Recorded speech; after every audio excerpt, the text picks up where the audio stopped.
Call to order, Zoning Board of Appeals, Town of Fairfield, December 1, 2022 meeting and public hearing. Initially, we have our executive session, which involves 4 items on the agenda. After that, we'll pause the executive session and reconvene that after the full public hearing, when at that point we will be deciding on each of the matters that goes forward today. So for what we have preliminarily and part of executive approval of the minutes for Thursday, November 3, 2022, entertain a motion to approve. So moved. No, you're a little little late on the delay. I guess the delay in transmission, but you're late. Is there a second? Second. Thank you. You missed this one altogether, Brian. I'm a little upset. Is there any discussion? Hearing none, anyone in favor of, say aye? Aye? Aye. Okay, there's only 5 voting, so that passes. Approval of secretary's fees. Entertain a motion to approve. Thank you, Brian. Is there a second? Second. Thank you. Is there any discussion? Hearing no discussion, bring to a vote. All in favor say aye. Aye. Aye. Any opposed? Any abstention? Motion carries. Next is the public hearing dates and submission closing dates for 2023. Entertain a motion to approve those. So moved. Thank you, Terry. Is there a second? Second. Second. Katie? Too late. Is there any discussion? All right, hearing none, bring it to a vote. All in favor say aye. Aye. Aye. Aye. Is there any opposed? Okay, the motion carries. Last item we have is election of officers pursuant to town charter. I'll open up nominations for chairman. I would like to nominate Kevin Coyne. I'll second it. Okay, thank you. Chairmanship. Accept. Are there any other nominations? Hearing no other nominations, all in favor for myself to continue on as the chairman, say aye. Aye. Aye. Okay, you scared me on that one, Brian. Thank you. Thank you. Happy to serve again for another year. No fear, sir. Even my son voted for you. Okay. I only need 5, but thank you. Open up nominations for vice chair. I'd like to nominate Terry Keegan as vice chair. I'll second it. Thank you. Is there any other nominations for vice chair? All right, nominations are closed. All in favor of Terry Keegan continuing to serve as vice chair, say aye. Aye. Aye. Aye. Any opposed? Okay, there we go. Thank you. Welcome again for another year. I'd like to open up nominations for secretary. I'd like to nominate Jane Galen Naspel to continue on as secretary. Second. Second. Thank you. Are there any other nominations for secretary? Hearing none, nominations are closed. And we'll vote in favor of Jane continuing on as secretary for another year. Say aye. Aye. Aye. Aye. All right. Jane will be our secretary. No, thank you. And now we're going to, we'll be closing this. We'll reconvene that after the public hearing. Can we go right into it, Matt? Yes, sir. All right. Call to order the public hearing, December 1, 2022, Zoning Board of Appeals for the Town of Fairfield. When a matter is called, I'm making the call for each of the items on the agenda. After I finish making the call, at that time, the applicant and his or her agent can present their application to us for a variance.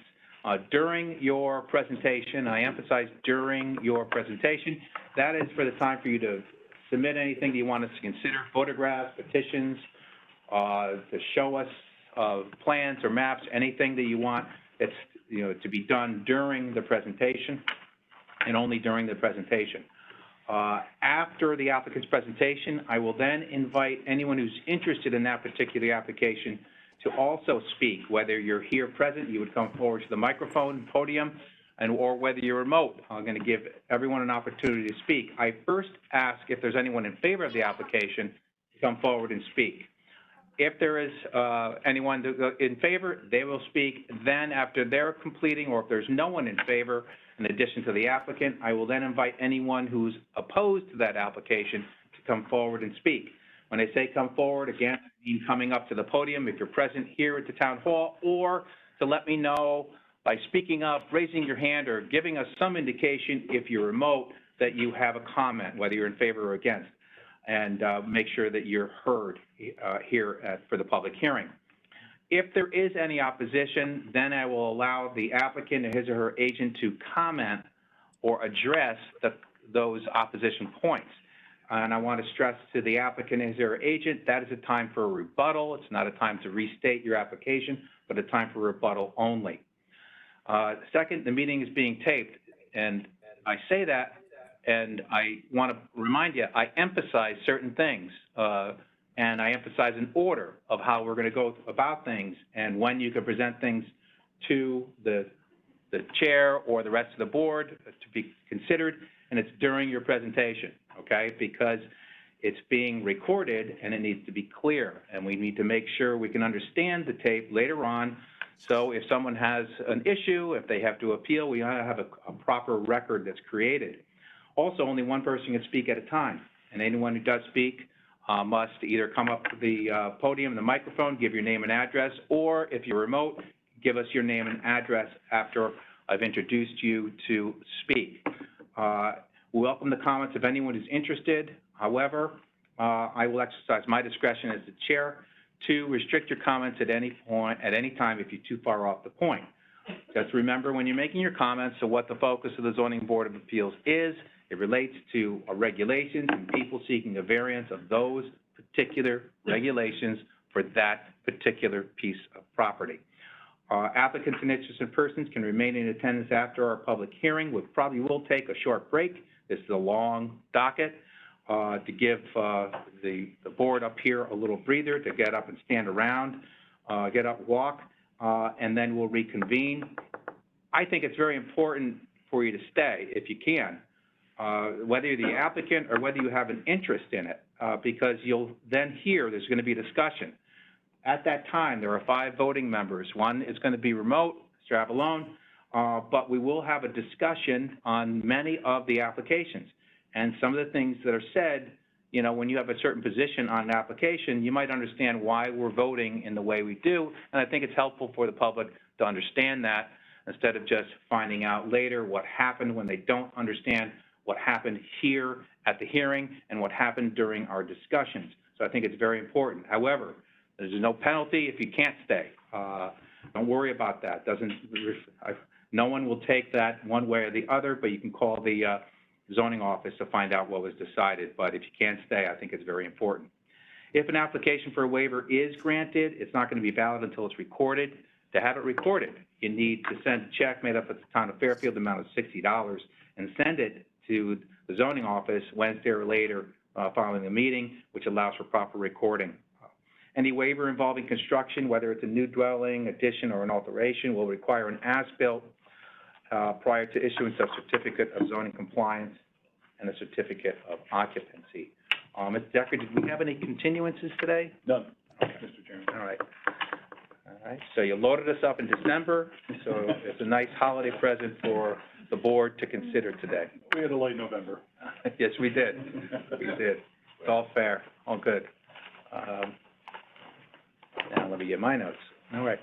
Now on to our general docket. Our first item that we have is 85 Split Rock Road, map 229, parcel 242, petition of Stan H. and Jill K. Lesser for a variance of zoning regulations, section 5.2.4, to reduce the rear setback from 40 feet, proposing 21 feet, and section 5.2.5 to increase the lot coverage from 10%, currently 9.31%, proposing 10.94%. Permission to construct attached garage premises, AA zone. Attorney Fitzpatrick. Mr. Chairman, members of the board, for the record, my name is Bill Fitzpatrick. I'm an attorney in Fairfield with the law firm of Russo and Rizzio, with offices at 10 Sasko Hill Road. I'm here this afternoon representing Stanton and Jill Lesser, the owners and residents of a single-family home located at 85 Split Rock Road. The Lessers have lived at 85 Split Rock for over 40 years. This property contains 35,218 square feet, is located in the Residence AA zone.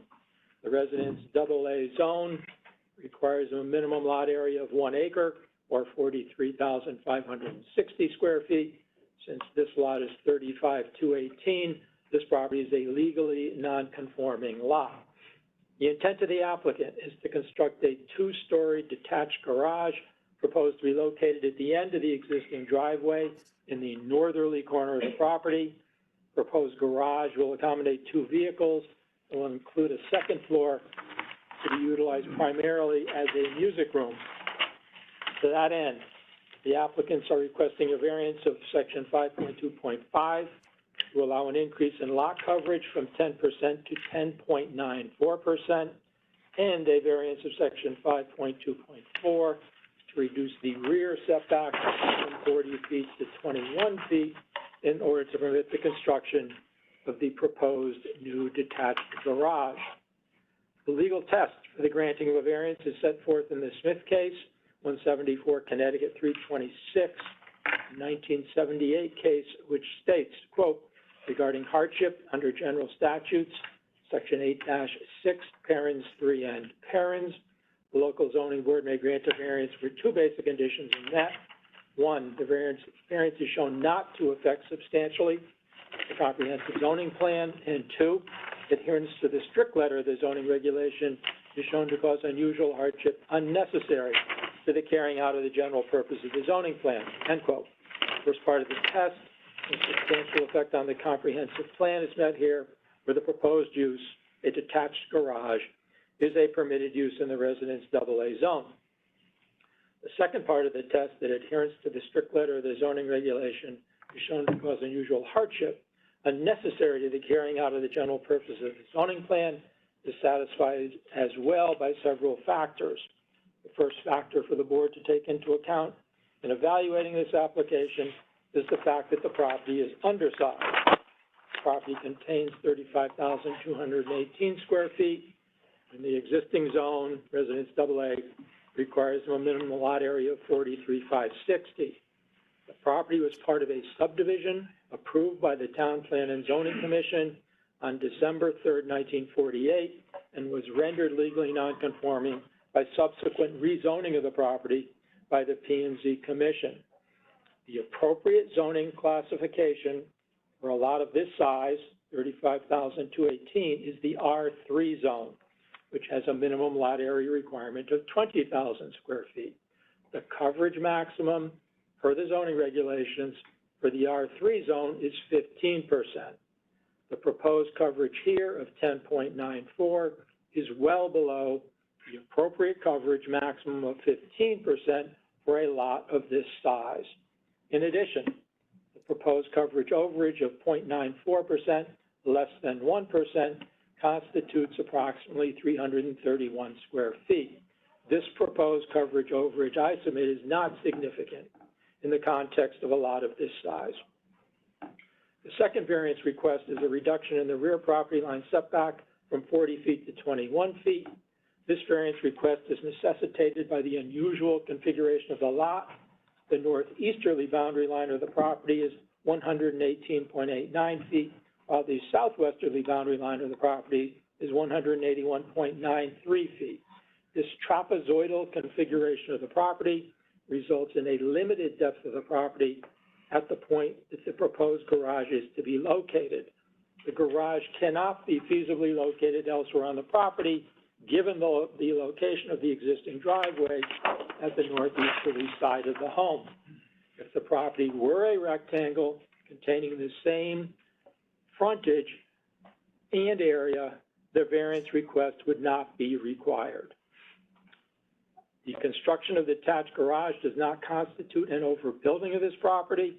The property with the proposed garage in place will have a floor area ratio, an FAR, of 8.09%, less than half the AA zone permitted FAR of 20%. At this point, Mr. Chairman, I'd like to submit a petition.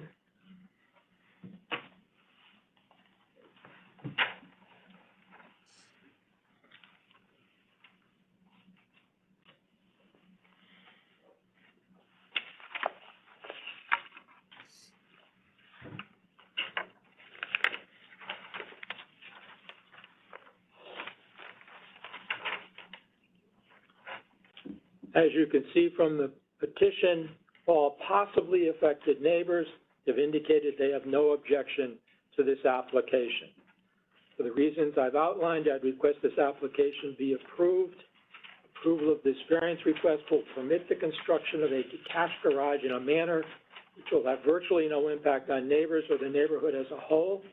In addition, it will permit Mr. Lesser, who is a student at Fairfield School of Rock, note I said student, not instructor, to practice his music in the garage without driving his poor wife insane.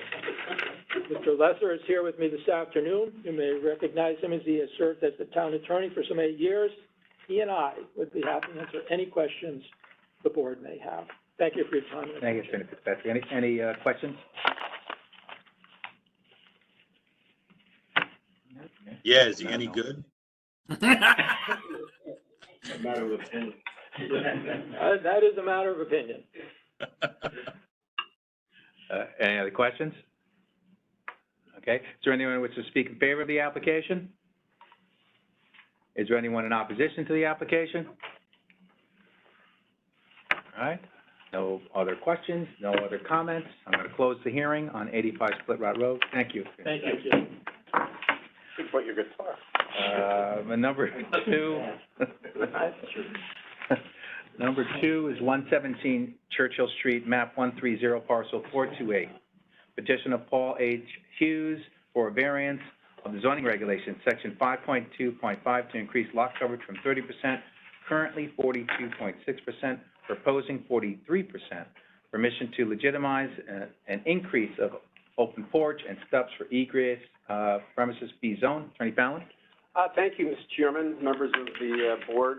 For the record, my name is John Fallon. I'm here representing Paul Hughes, the owner of the property. Paul's owned the property since 1997, and it was, unfortunately, as you may know from a prior application back in June that I'll allude to, basically destroyed, completely destroyed by a fire in April of, I guess, 2020. In June of this year, actually the fire was in June of 2021. In April of this year, we came to you with an application for a number of variances that would allow the reconstruction of this long existing three-family structure on basically the same footprint. Among the variances that you granted was a variance of coverage. We were actually, however, reducing the then existing coverage from 43% to 42.6%. As you may know, if you went by, the house is basically completed. When we went to get a CO, it was found, however, that the coverage based upon the as-built was 43%. Let me explain to you how that occurred. The original plans were prepared and submitted and approved by this board, and they were drawn in compliance with the residential building code. Subsequently, the applicant was advised that as a three-family dwelling, the structure had to comply with the technical provisions of the commercial building code pertaining to apartment structures. This required that the rear steps and the deck had to be reconfigured to meet the requirements of the commercial building code, and this is what resulted in the minor increase in coverage of 0.4% as reflected in the as-built. Interestingly, the 43% that we now seek the variance of coverage for is what the pre-existing coverage was prior to the fire in April of 2021. So those are the underlying facts. The law, you look at Connecticut General Statute 8-6, and you need to make two determinations. One, that there's nothing that is going to substantially affect the comprehensive zoning plan, and two, that there are factors that constitute legal hardship as recognized by our case law. In my material, I reference both of those things. It's been held, and I cite the Egan case, that if the use is consistent with other uses in the area, then the first part of the test is met. As I pointed out to this board back in June, there are numerous three-family homes in this neighborhood, and indeed this has been a three-family property for many, many decades. So that what we are simply doing and what you helped us do in June of this year is to allow for the basically reconstruction and rebuilding of this pre-existing structure that was unfortunately so damaged by fire. The increase in coverage, as I said, results from the compliance with the commercial rather than the residential building code. And at 4.4%, it will not have any negative impact, and in fact will be identical to the 43%. I did submit at the time of the hearing back in April a petition from the neighbors. I won't give you all copies unless you want it, but I will make a part of it the record, just so you know that the original application that led to the approval of the reconstruction of the house that is now complete was obviously noticed to the neighbors, and they all approved of it. With regard to the hardship, as you found back in April, the controlling legal fact is that the lot is a legally protected pre-existing non-conforming lot, and this relates directly to the coverage issue. The zone has a minimum lot area, the B zone, of 6,000 square feet, and this particular lot has just under half of that, 3,333 square feet. In the material I cite cases from our state and appellate court that says that the factor of such a legally protected pre-existing non-conforming lot does establish a hardship for the purposes of granting a coverage variance, and you found that to be true back in April, and we asked you to correct this one error to find so again. In addition, the case law is very clear that when a variance arises from the need to conform to a applicable building code, that too gives a proper basis for a finding of hardship. And lastly, there is the law that I cite, the material about an honest error. This was not really an error. This was just the fact that we were not aware at the time, no one was, that the commercial building code had to be made applicable to this construction rather than residential. That's what led to the change. But the case law does say that when there's such a technical error, that can give a basis for the commission to deal with that issue by way of granting a variance, and that is what we're asking you to do here today. So, in conclusion, you were good enough to grant numerous variances to this applicant back in April to allow for the reconstruction of this long existing three-family home. The very minor increase that came about as a result of the application of the commercial building code and that we became aware of when the as-built was prepared is not going to have any adverse impact or anything with regard to the neighborhood. It's 0.4%. And interestingly and ironically, it will take the coverage back at 43% to exactly what it was before the property suffered the casualty loss. So I'd be pleased to answer any questions you might have and appreciate your continued consideration with regard to the applicant's reconstruction of this property that was basically lost by fire. Thank you, Attorney Allen. Does the board have any questions? Hearing no questions, is there anyone that wishes to speak in favor of the application? Is there anyone in opposition? All right, hearing none, can close the hearing on 117 Churchill Street. Thank you, Attorney. Thank you. Next item that we have on the agenda is number 3. This is 41 Old Elm Road, map 26, parcel 280. Petition of Vera L. Candini for variance of zoning regulations, section 5.2.5, to increase the total lot coverage from 15%, currently 17.82%, proposing 22.77%. Permission to construct a rear deck, premises R3 zone, and who is presenting that? Veronica. Okay, I thought so. All right. We don't hear. Can you hear me? Now we hear you. I'm sorry. Hi, I'm Veronica Ventreschi. I'm here in name of Vera and Vanclair Candini from 41 Old Elm Road. All right, go ahead, Ms. Ventreschi. All right, I will just share my screen.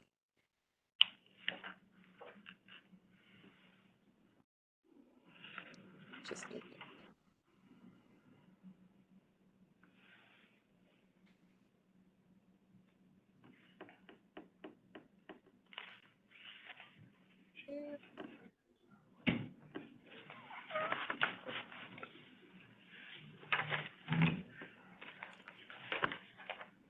Can you see that?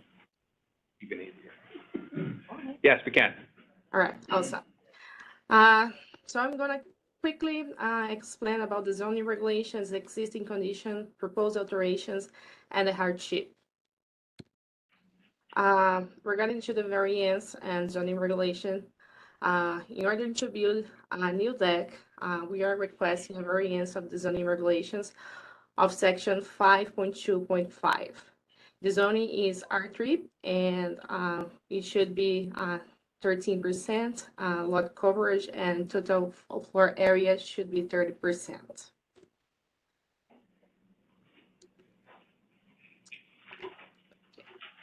About the existing conditions, as you can see, this is the existing lot that we are talking about.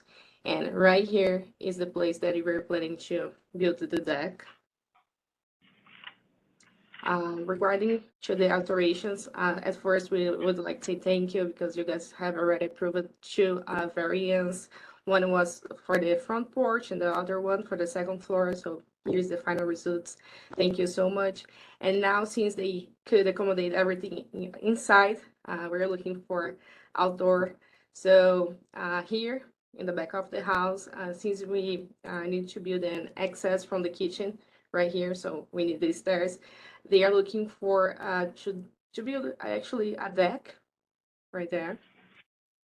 So the deck could be should be 19 by 14, and it's going to be attached to the house right here. And the addition and the deck will not affect the here setback because we are okay with that. Should be the minimum 30 and we have 49 too, so we are good. And also the side setbacks is conforming as well, so we don't have any issues with the setbacks.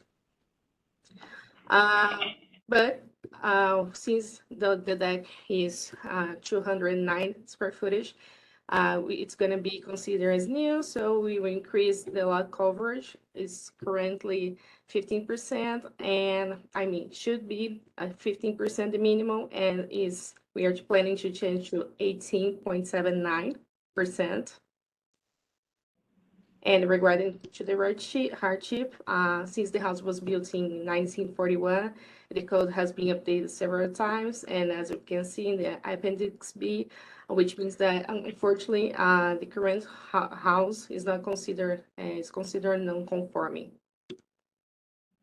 So the lot should be 20,000, and we only have 875, so it's very short. And moreover, the minimum score on lot is 67 existing and 100 is required. So this is the hardships to support the application. So that's all. If you have any questions. Thank you, Ms. Ventreschi. Does the board have any questions for Ms. Ventreschi?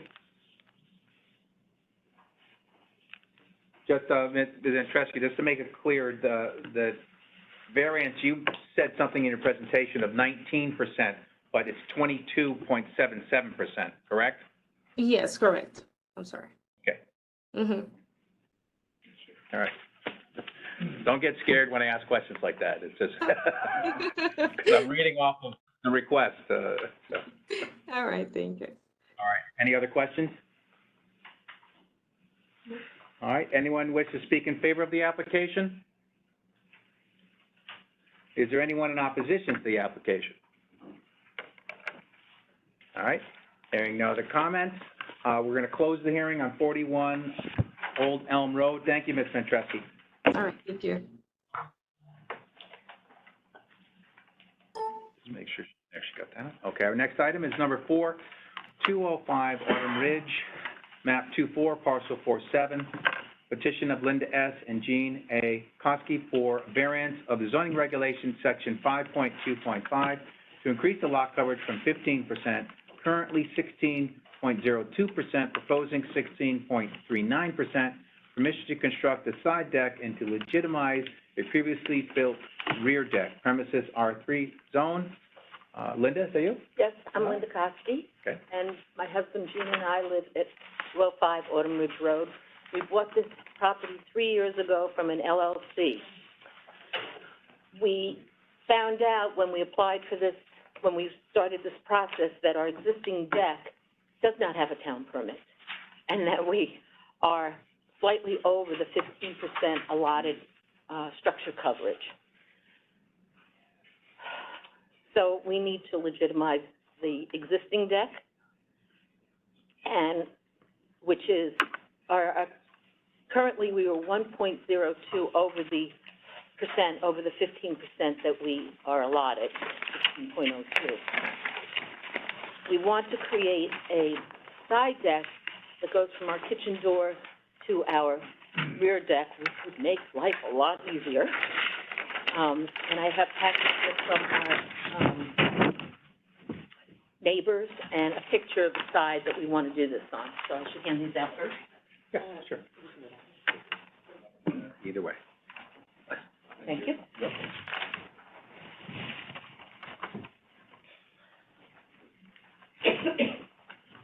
So all our neighbors, except the two, were available for signatures. One doesn't live on the property, and I don't know what happened to the other one.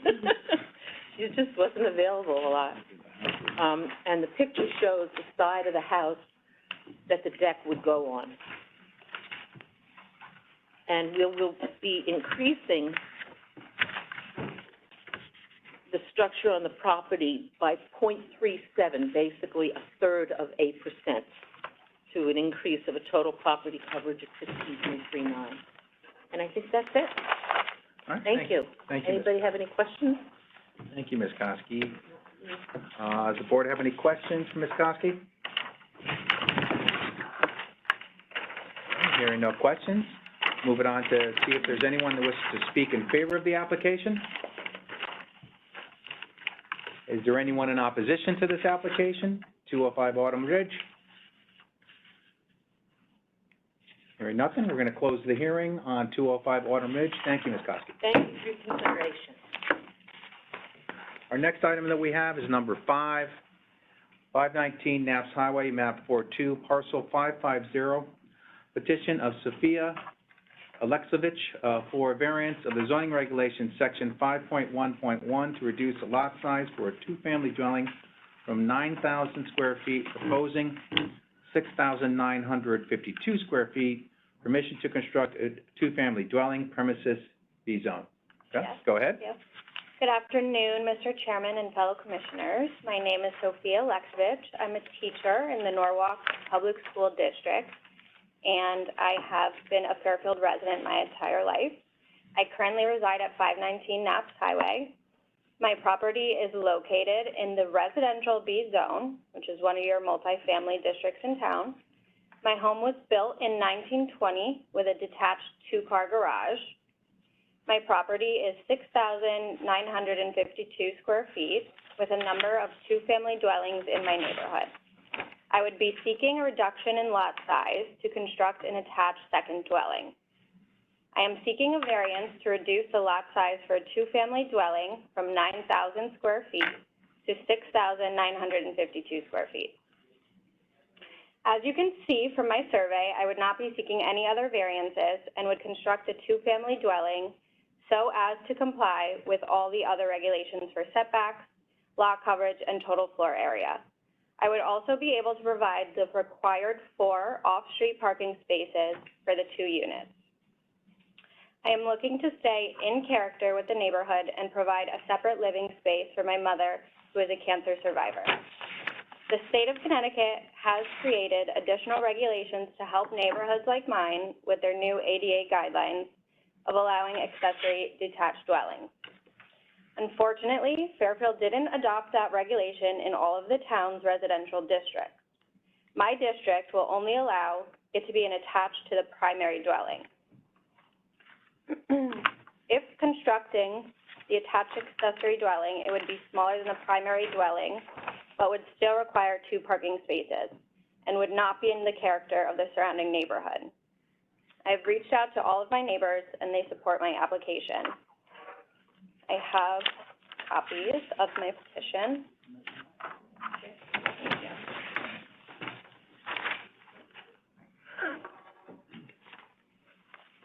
Thank you for your time, and I'm happy to answer any questions. Okay, all right, thank you. Does the board have any questions for Ms. Alexovich? I have a quick question. Where are the parking spaces that are on the street? So there will be 2 garages in between, and then the driveway as well. Underneath? Yes. Oh, okay, Yes. thank you for that. Sorry. No, that's all. Exactly. Thank you, I see it.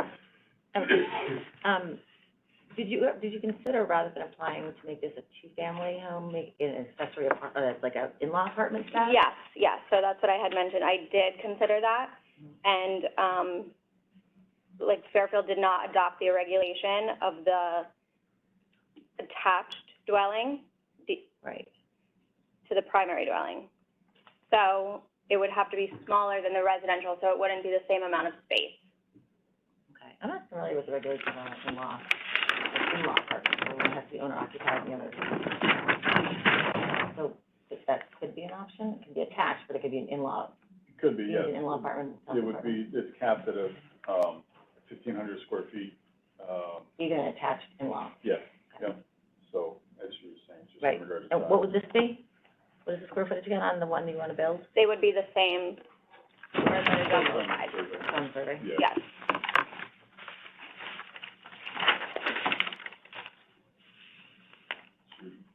So it's gonna, total's 3475. Correct. So you're gonna be over the So you got 1,700, so you got 237 over. each. Yeah. Yeah. 17 each. Okay. Any other questions? All right, we'll ask if there's anyone in favor of the application that'd like to speak. Is there anyone that is opposed to the application that would like to speak? Hearing none, we're going to close the hearing on 519 Naps Highway. Thank you very much. Next item we have is number 6. 171 Birch Road, map 139, parcel 155, petition of Jeffrey R. and Lori T. Carlton for a variance of zoning regulations, section 5.2.5, to increase the lot coverage from 20%, currently 21.2%, proposing 21.5%, permission to legitimize pool equipment pad, premises A zone. Mr. Meehan, who's speaking? We both are. I'm Tim Meehan. I live in town, and I run a pool business, and I built a pool for my neighbor. And because we're down in the FEMA zone, there is this strong battle between buildings saying everything has to be up, and then realizing that the town, the second we get over 12 inches, is considering it coverage. So it's 29 square feet, and it's doing the right thing to meet FEMA compliance to get the electrical out, but we're asking the town to grant the variance based on the hardship of the zone that we are in, because if we weren't in that zone, it would be at grade and there would be nothing, it wouldn't have a coverage issue. All right. Do you want to say something or no? Yeah, I'm the homeowner. I don't want to take anything away from you. You're standing up at the podium. No, not at all. I just wanted to pass out, a couple of things, so just from my neighbors. I didn't have it in the file, so. Nope. These are, approvals for our application, that it doesn't bother anybody that, lives around us. And also there's just a couple of photographs here, just so you can see the pad. Well, you have one there, but there's a few more, so. Put that into the file. Thank you. And from a neighborhood standpoint, unlike some of the platforms for the AC units, we were able just to go 18 inches, so you can't see it across the fence. So no one's viewing the raised equipment. All right. And while we're looking through this, let me just see if the board has some questions for the me and Carlton crew. Any questions? All right, there's the picture of the platform, third picture in for the documents that have been provided to record. No questions. Is there anyone that wishes to speak in favor of the application? Is there anyone that would like to speak in opposition to the application? All right, we're going to close the hearing at 171 Birch Road. Thank you, gentlemen. Our next item that we have is number 7.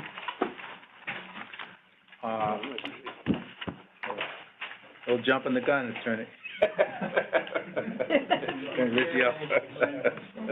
Our next item is number 7, 212 Buena Vista Road, map 28, parcel 232, petition of Brian N. Kinsley, for variance of zoning regulations, section 5.2.5, to increase lot coverage from 20%, currently 20.46%, proposing 23.43%, permission to construct a rear one-story addition and deck, premises A zone. Ms. Ventrisky, is this you again? Yes, that's me. All right, go ahead, ma'am. All right, awesome. I will share my screen once again. Can you guys see that? Yeah. Yes, you So- have actually you have a little bit of a block that's in between, and it was on the last one, but it didn't interfere. I don't know if you can minimize that, get rid of it. That's beyond my abilities here. All right, you mean the top? Yeah, You yeah. just moved it. You moved it, that's good. Leave it there. Yeah, it's better. Leave it out of the way, yes. Okay, awesome. So I'm Veronica Petreski. I'm here in name of Lauren and Brian Kisley from 212 Buena Vista Road. Once again, I will explain about the variance, existing condition, proposed hardship, and conclusion. So here, in order to build a 2-story here addition and build a new deck, we're requesting a variance of zoning regulations of section 5.2.5. We are located on zoning A. So the existing conditions, as you can see, this is existing lot right here. Here we have the existing deck that we are looking for to build the addition. Also here we have a 2-car detached garage that will not be incorporated in this variance. And here the main entrance. Proposed alterations, so I will explain what we have now and then what we're looking for. Just let me put it here. Okay. So basement, the existing basement, we can find in an unfinished area, mechanical room and laundry, and also the existing deck right here. We are looking for to build a new addition right here in the back of the house, gonna be around 23 by 12, with mudroom, storage, and also an attached deck and a future patio right here. Also, we're working some interior renovations. As you can see, this is the basement addition right here, and the deck also. About the first floor, we have existing a deck, as you could see in the photos. We have dining, kitchen, bath that we will change completely the layout. We have this exterior access. We will just demolish that. And about the living, entry, and stairs, we will just remain as it is. So we are looking for here in the second floor, the first floor, to build the addition and also the deck right here. The detached garage, as I told, will not be part of this variance. So this is the first floor view right here. When you talk about the second floor, we have bedrooms in front that will just remain as it is. And here the master and the full bathroom, we will change the layout as well.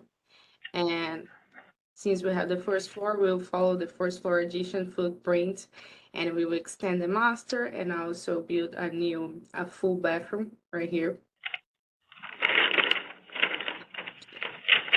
This is the view, and also the attic is gonna be just a storage. So this is the existing survey and the proposal. So the addition to that will not once again affect the rear and side setbacks. We are fine with that. We are okay with that. So no change, no, it's not gonna be non-conforming. The only point is the front entrance. We will keep the same, only the roof. We will change the shape. And now you can see that it finishes with the exterior wall, and we're planning to extend until the end of the landing, just like this. So we are doing this extension and change the shape. Once we do that, we have 24.5 setback here from the front porch, and now we will have 20 feet from here to the lot line. And also the new addition with 290 square footage and the deck with 130 will be considered as new, so we'll increase the lot coverage that is currently at 20.46 to 23.53, 43. Regarding to the design during the project creation, one important point that we work on was based on the houses nearby, so we don't want to build like a huge addition or nothing crazy. We just want to accommodate all their needs, so we are not planning to do like anything huge. It's only almost 12 feet that we will accommodate everything, so it's not gonna stand out from the other house. About the hardship, since the house was built in 1957, the code has been updated several times. And as we can see in the Appendix B, which means that unfortunately the current house is considered non-conforming. And the area should be 9.37, and we only have 497. And moreover, the minimum square lot is 75 existing when 60 is required. So conclusion, I know that we do not consider personal hardship, but in this case, my client has worked at Stratford Elementary School for over 18 years, and her husband Brian has born and raised in Fairfield. So they have been so proud to have Fairfield as their hometown for over a decade, and they would love to keep living here, living here, and have a house that could accommodate all their needs. So we kindly request that the points mentioned above be taken in consideration. So that's all. Thank you very much.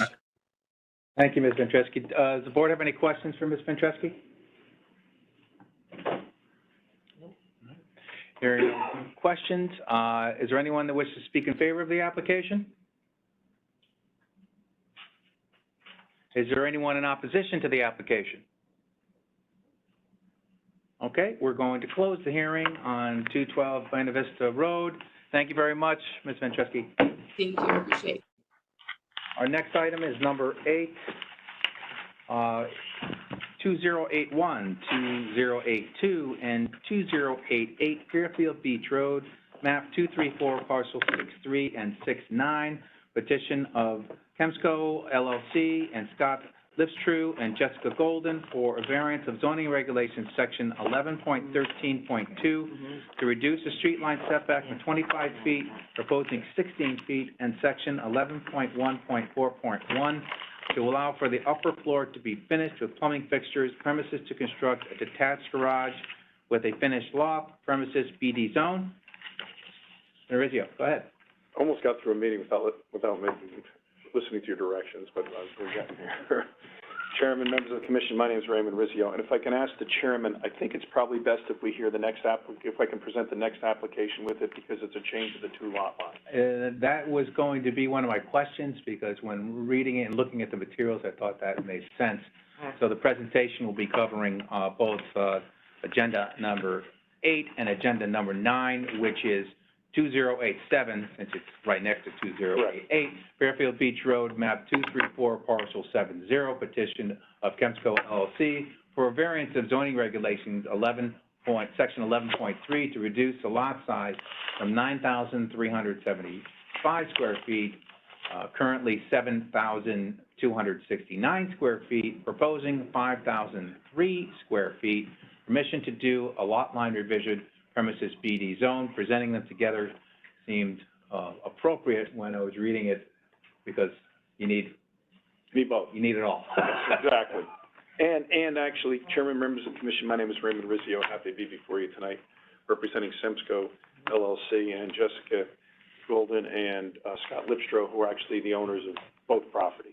If I can, I'm going to give you some pictures, take you on a quick tour, and explain to you that this is really almost like an administrative type change. Just so you know, we have approvals to construct both structures. And what we're trying to do is the smaller property, let me get through this. The smaller property, which is, if you can look at the first property, is the first picture, has a one-car garage. It's only about 1,500 square feet. Across the street, we were approved for upper use for a home office, which, working from home now, our client uses a lot. Let me just interrupt, I'm sorry to do this, but we do like to have the commissioners all present. If he holds it up to that camera, will it show it to Brian? If you hold it up to that The camera? picture, it will not? No, it's this one only. Okay. I have a reasonable understanding, Mr. Chairman. Right. All right, just want to make sure, okay. If there's something, Brian, that you would like to see the picture of, then let us know, and I'll have Mr. Decker hold it up to, the camera, just so you can see it. I've got the property on Google Maps, so I'm looking at it pretty closely.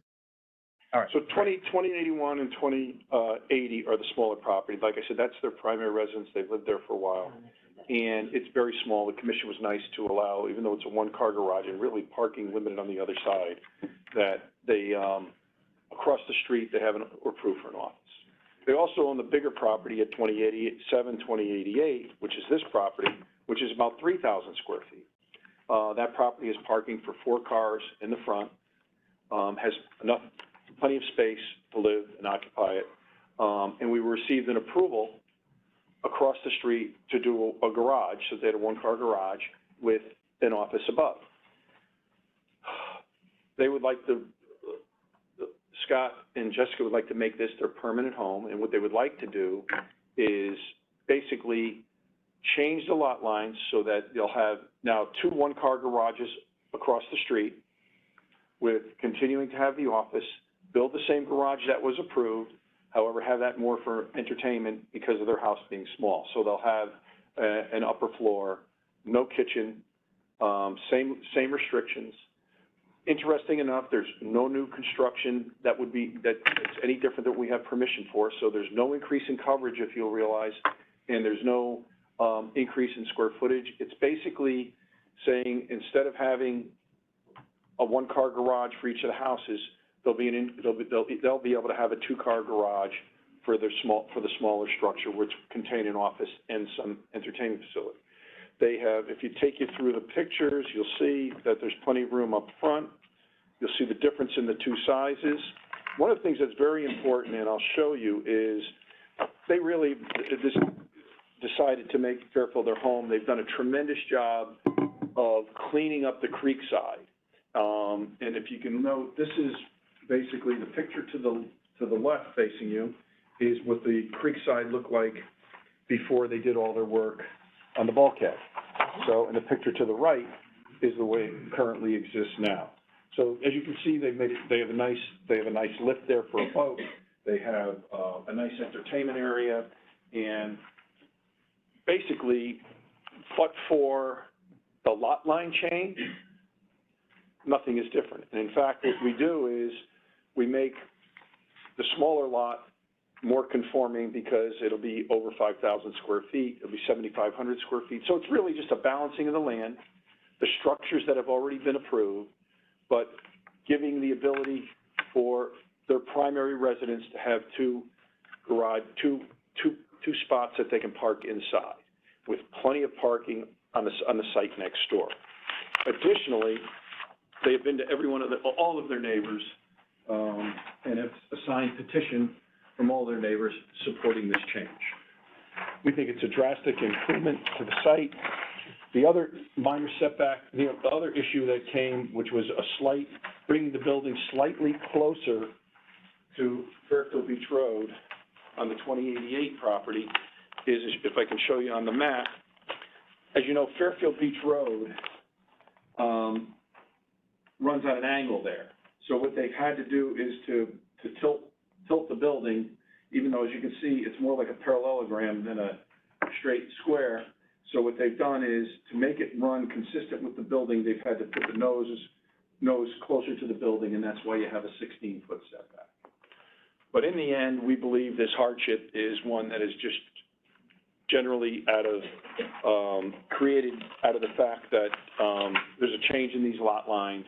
There is no negative effect on any neighborhood. We believe it's any neighbors. It's consistent with the master plan, and that these are both permitted uses. The structures have already been approved. It's just a matter of giving one house a decent amount of room with two position park for 2 cars, and the house next door has more than adequate parking with 4 spaces available.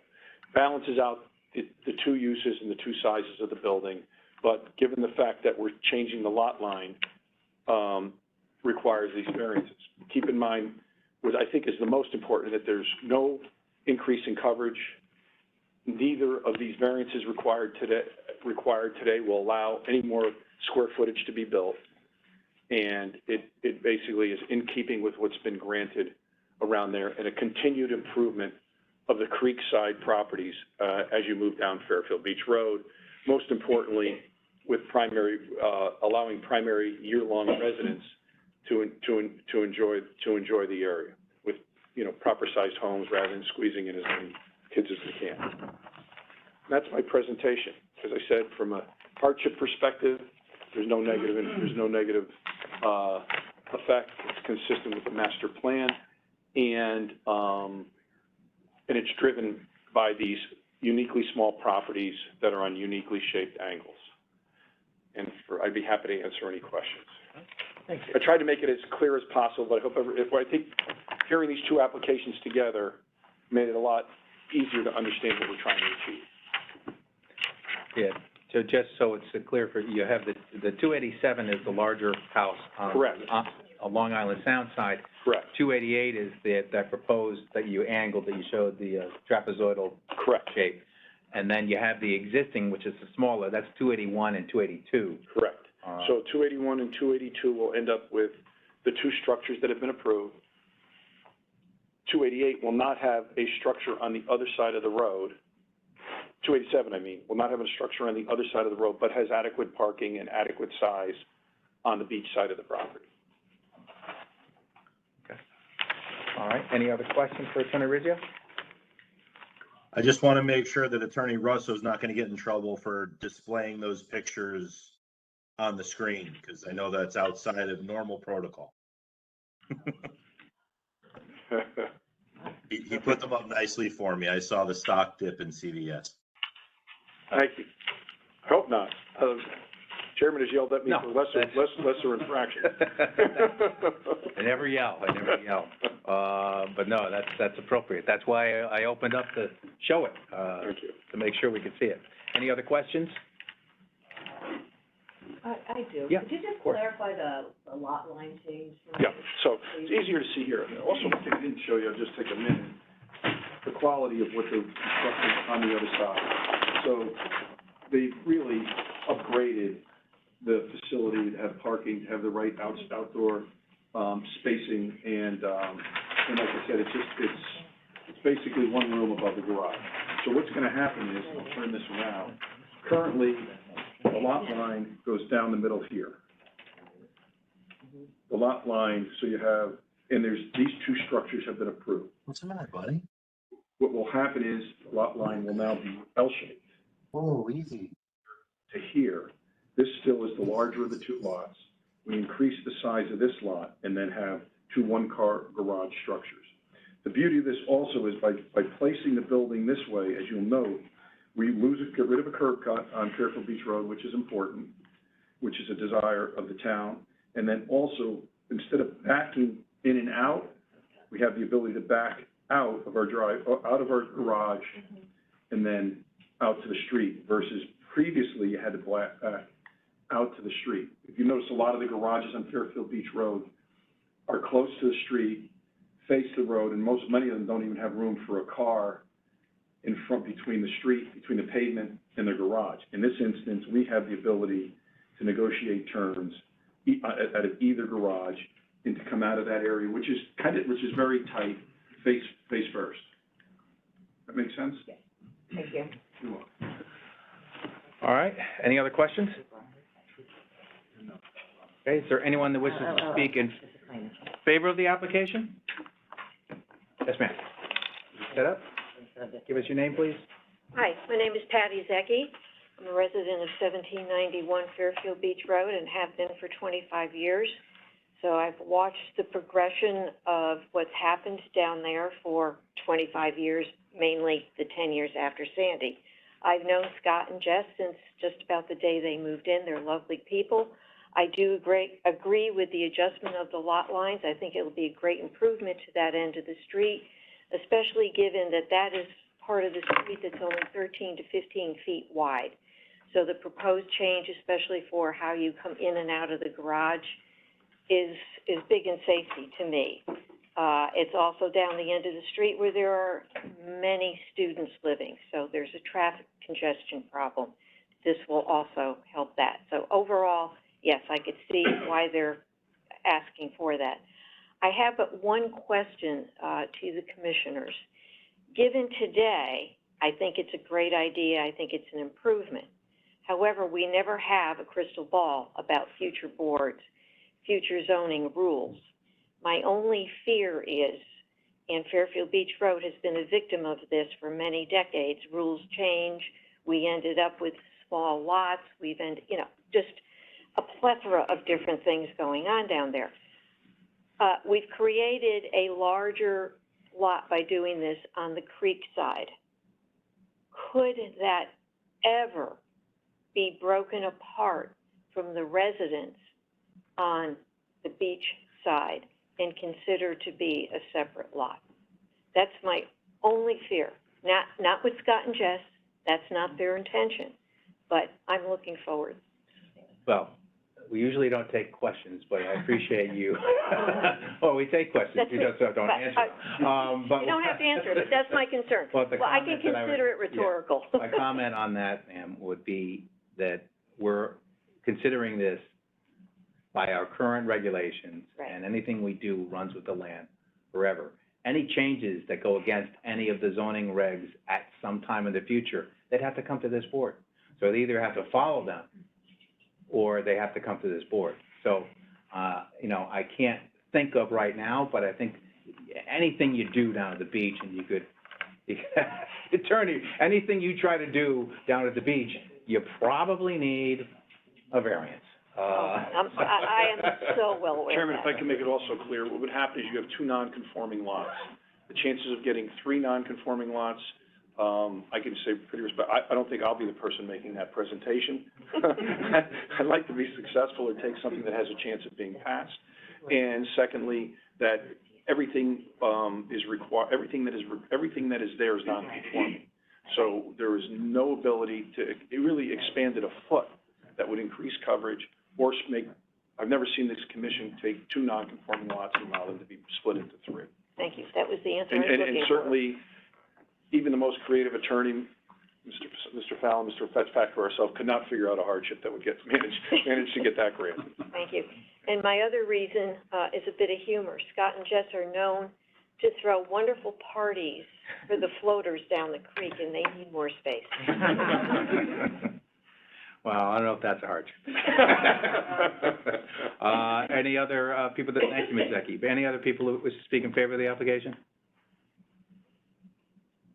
Is there anyone that wishes to speak in opposition to the application? All right, hearing none, I'm going to close the hearing. Now, this is on two. It's on, well, three, but addresses 2081, 2082, 2087, and 2088 Fairfield Beach Road. It's two different applications, but those are the properties. I'm going to close the hearing on both of them. Thank you, Attorney. Next item is number 10, which is 263 Katona Drive, map 76, parcel 277, petition of Milford Fenway Realty LLC for variance of zoning regulations, section 5.2.4, to reduce the sum of two sideline setbacks from 25 feet currently 22.8 feet, proposing 19.7 feet. Permission to construct a two-story and second floor with attic addition, premises A zone. Oop, I got too much here. All right, Good to go go? ahead. Yep. James Zumo, Land Surveying Services, representing Milford Fenway Realty. I'm going to start off, I'm going to pass out the petition, and I'm also going to pass around a picture of what the front of the house looks like currently. If you want to just snag one and go over. So my client purchased the property. The best way to look at this is kind of as a roof raiser. What they're going to do is they're going to tear all the wooden structure out, and they're going to build on top of it. It's an existing split level. They're going to keep with the style of the house that's there, and build a split level right on top of it. The one issue that we have is our side setbacks. What we have over on the right-hand side of the property is the building is much too close to the property line. 12.5 feet at the new, at the proposed roof overhang. On the left-hand side, we have a small addition going where an existing screen porch is. What we did over there is we booted that, we made that a little bit smaller, originally a little bit bigger, to make sure that we maintained that 7-foot setback, so that at least we were conforming on that side in terms of setback. The combined between 7.2 and 12.5 brings us to 19.7 on our side setback variance. The hardships are pretty clear here. There's a massive angle point in the property. Had that angle point not been there, or maybe came up a little bit further, this would be built, and we wouldn't be speaking right now. So that you can kind of see what's going on, not in terms of setback-wise. When I say roof raiser, if you look at the existing building, the section that's causing the variance, essentially what they're doing over here is they're raising the pitch of the roof and they're putting a dormer in. But because that now is, you know, it's in the setback currently, we have to legitimize it. Pre-existing, non-conforming, all we're trying to do is basically legitimize what's going on in the building on top of the existing foundation. We will have to go through wetlands. We have wetlands on the property, and all the engineering comments. Basically going to be a brand new house on an existing foundation. If there's any questions, shoot. And I'm not using the baby as a hardship. All right, Mr. Zumo. Thank you. Any questions from the board? Okay. Hearing no questions, is there anyone that wishes to speak in favor of the application? Is there anyone in opposition to the application? 263 Katona Drive. And no comments one way or the other. We're going to close the hearing on 263 Katona Drive. Thank you very much, Mr. Zumo. Thank you. Our next item that we have is number 11. That's 107 Newton Street, map 139, parcel 280, petition of TJK Builders LLC for a variance of zoning regulations, section 5.2.4.3, to reduce the street line setback for an accessory structure from 30 feet, proposing 9 feet to the pool and 19.6 feet to the pool equipment. Permission to construct an in-ground pool with equipment, premises A zone. Attorney Fallon, go ahead. Thank you very much, Mr. Chairman, members of the board. For the record, my name is John Fallon. The named applicant here is obviously the owner of the property, TJK Builders LLC. The real parties in interest, though, who I'm happy to be representing, are the contract purchasers, Derek and Christine Bro. They are moving to Fairfield with a lot of excitement. They have twins, 2 years old, and they couldn't be more excited about coming to our town and coming to this neighborhood. And we're trying to make this as wonderful a home for them as it can be. You helped along that way back in February of this year, in that you did grant to TJK various variances to construct a 2-story addition to the existing dwelling on the property. The property itself is located in the Residence A zone, and the lot is a legally protected pre-existing non-conforming lot as to lot area, containing 7,900 square feet. As you know, the zone contemplates a minimum lot size of 9,375 square feet. Equally as important in terms of this application, the lot is a corner lot bounded to the west by Newton Street and to the south by Riverside Drive. Subsequent to the approval of plans in February, then the Browns became aware of the property and will be purchasing it. They determined that they'd like to have and add a small in-ground pool, as shown on the plan submitted, to be utilized and enjoyed by them and their young and growing family. In order to facilitate the installation of the pool, a variance of section 5.2.4.3 is requested in order to reduce the setback from the street line on this corner lot for the pool from 30 feet to 9 feet and for pool equipment to 16.6 feet. Were the parcel not a corner lot in this zone, then the applicable side yard setback would be 10 feet. So, as I'll talk about in a second, the hardship here arises from the fact of the undersized nature of the lot, but also the fact that it's a corner lot. Jumping into that, obviously you have two things to look at here pursuant to the statute. One, does the variance substantially affect the comprehensive zoning plan? And two, are there legal facts related to the property that the court has recognized as hardship basis for the granting of the variances requested? I cite the Egan case in my material that says that if the use to be made of the property constitutes a permitted use in the zone, the first part of the test is met. Clearly, that is the case here. Property will continue to be used as a single-family home, and the pool is accessory to that. What the client did was they actually went to all the abutting property owners and put in their mailbox a set of plans and some notations. And what I have here is the response, and it's in 3 different petitions, but it's from all 3 of the abutting neighbors who have indicated they are aware of the application and have no objection to it. And that would be, as you'll see, all the neighbors, all 3 neighbors that abut the property on any of the sides.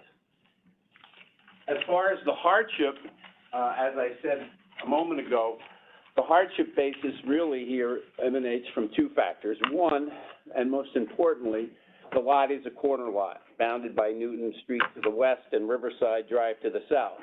And the cases I cite in my material are Connecticut case law that says that it's well settled that a proper basis of hardship for granting a variance with regard to setbacks is established when the property in question is a corner lot and therefore subject to the application of street setback requirements on 2 sides. This corner lot is so subject to that application of street side setbacks on both sides, and that does implicate the need for the variances in question. Secondly, the lot, as I've said, is a pre-existing legally protected non-conforming lot having 7,900 square feet. And this fact, taken in conjunction with the fact that it's a corner lot, really, if you look at the site plan, precludes the location of the pool in any place that wouldn't require a variance. So what we tried to do was, first of all, come up with a pool that in its design was appropriate for the neighborhood, and in fact, it would have no intrusive impact relative to any of our neighbors, and they have spoken in that regard with regard to the petition. So in summary, and subject to any questions you might like me to answer, the Browns are moving to town with a lot of enthusiasm. They'd love to have this pool to enjoy with their family. The pool, as proposed, will not have any adverse impact on the neighborhood. They have provided copies of the material before you today to the neighbors. And most importantly, perhaps, legal hardship is established here based upon the fact that the lot is, in fact, a corner lot in the case law we provided to you, and is, in fact, a pre-existing non-conforming lot as to lot area. And it goes without saying that other than the variances you granted back in February, the property will maintain conformance, and the pool only implicates the variances needed for the street setback for the pool and the equipment. And again, that emanates from the corner lot status that I've probably redundantly commented on. So we'd be pleased to answer any questions that you might have, but hope you'll favorably consider the application. Thank you, Attorney Pound. Does the board have any questions? All right, hearing no questions, is there anyone that wishes to speak in favor of the application? Is there anyone that wishes to speak in opposition to the application, 107 Newton Street? Hearing no comments, I'm going to close the hearing on 107 Main Thank you. Street. Thank you, Attorney Pound. Next item that we have is number 12, and this is 150 Acorn Lane, map 243, parcel 230, A, petition of Adam E. Shanahan for variance of the zoning regulations, section 5.2.5, to increase the lot coverage from 15%, currently 15.27%, permission to legitimize a previous built one-story addition and rear deck, premises R3 zone. Attorney Fitzpatrick? Mr. Chairman, members of the board, for the record, my name is Bill Fitzpatrick. I'm an attorney in Fairfield with the law firm of Russo and Rizzio. I'm here this afternoon representing Adam Shanahan, owner and of a single-family home at 150 Acorn Lane. The property is located in the R3 zoning district, contains 20,055 square feet. The R3 zoning district requires a minimum lot area of 20,000 square feet. The applicant purchased this property in 2020. At the time of closing, the applicant was aware that there was an open building permit for an addition and a deck to the rear of the house. It was impossible to obtain a survey in the time frame of the COVID closings to determine whether it conformed or did not conform. After the closing, the applicant retained a local permitting consultant, that's Jim Gillerin, to obtain the necessary certificate of occupancy. A survey was performed, and it was determined that the contractor had overbuilt the deck, not the addition, but the deck. It should be noted that the property purchase took place during the COVID real estate market, which resulted in purchasers having very limited opportunities for due diligence. As a result, the applicant is requesting a variance of section 5.2.5 of the zoning regulations to permit an increase in coverage from 15% to 15.27% in order to legitimize the previously constructed addition, including deck and stairs.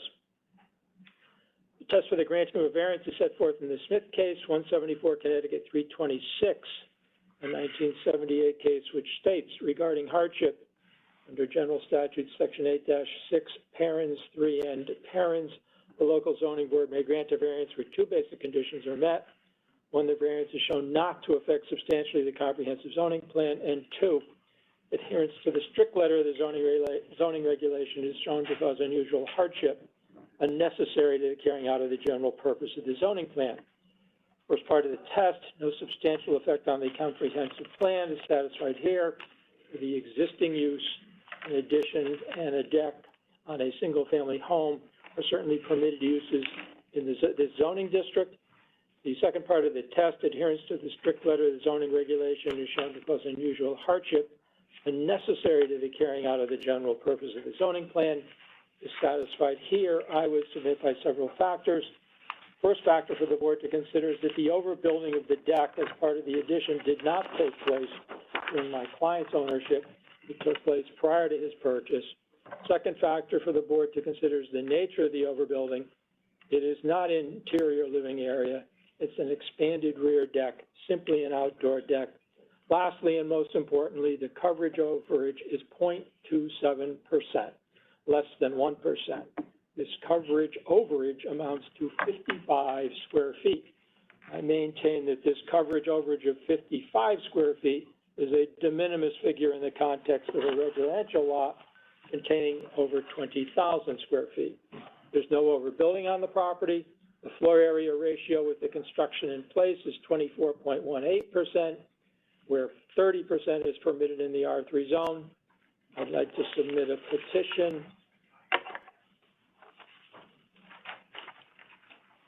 from the only affected neighbor, the neighbor to the north, confirming they have no objection to the application. The reasons I've outlined, particularly the fact that construction in question took place prior to my client's ownership, the extremely limited scope of the access and coverage, some 55 square feet, and the fact that the only possibly affected neighbor has reviewed and approved the variance request, I'd request that this application be approved. My client, unfortunately, is unavailable this afternoon, but I would be pleased to answer any questions the board may have. Thank you, Attorney Fitzpatrick. Does the board have any questions? 150 Acorn?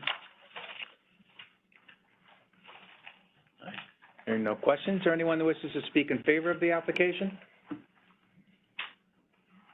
Is there anyone in opposition to the application, 150 Acorn Lane? All right, hearing no comments, we're going to close the hearing on 150 Acorn Lane. Thank you, Attorney Fitzpatrick. Thank you.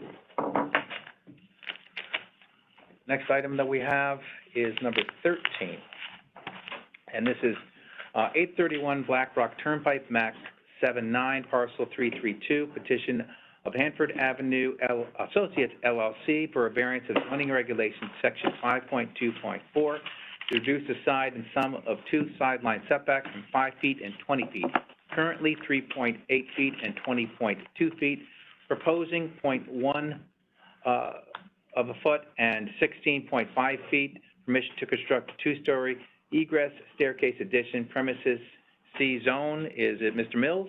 Yes. Okay, go ahead, sir, introduce yourself. Good afternoon. My name is Robert Mills. I am the member of Hanford Avenue Associates and the owner of 831 Black Rock Turnpike. We're seeking a variance to install a side addition pertaining to this non-conforming building, which is sitting on a non-conforming lot. Originally, it consists of two means of egress, a front and a rear. One exits out the rear towards the rear parking area, and one exits out the front here, which is within the state setback of Black Rock Turnpike. We are working with Phil Cerrone, who has drawn the drawings here that indicate the new addition, and primarily we are trying to provide a safe means of egress for the tenants to egress out the building and into the rear parking area. We want to eliminate the front means of egress because there really is just not very safe means there. We don't want to bring people out into the Black Rock Turnpike area. I have pictures here, overhead view of the building. I've highlighted in yellow. Thank you. Showing the rear parking area. And we have contacted the neighbor to the right, who on a elevation that we have here drawn by Phil,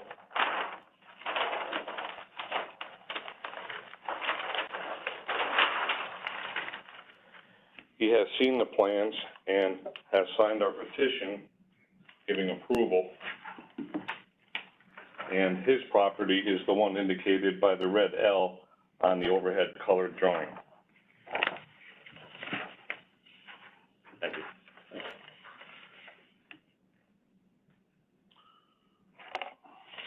We have also run this by the fire marshal's office, and Phil from the fire marshal's office, along with Phil, has indicated that the fire marshal is also in approval of the means of egress because of its fire rating. Thank you.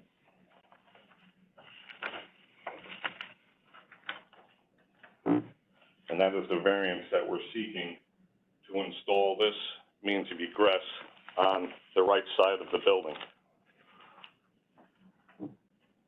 If you have any questions, I would be happy to answer. Thank you, Mr. Mills. Does the board have any questions for Mr. Mills? You'd like to not have them have to run out into Black Rock? Yeah, not really. The snow plowing just on Black Rock, the pile of the snow there, it's just out of control. All right. Any other questions? What's the current use of It's residential. Yep. It's been residential apartments for a while now. A couple of years, I think, at least. Any other questions? All right. Is there anyone who wishes to speak in favor of the application? Is there anyone in opposition? Yes, ma'am? Mr. Mills, you just have to, give this a move. Go ahead, ma'am. Yes, I'm in a patient. Good afternoon. My name is Ana Villalba. I live at 821 Black Rock Turnpike. This is an old house, one family house. I live at around 20 years. I was not surprised. On Sunday, a gentleman came over my house and knocked the door that they are going to start building or remodeling the house. Then my neighbor has been there quiet for a long time. It was quiet when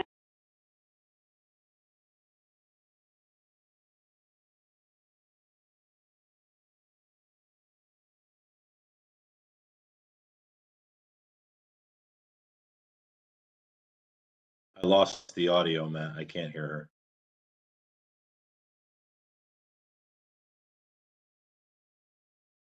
Matt. Matt.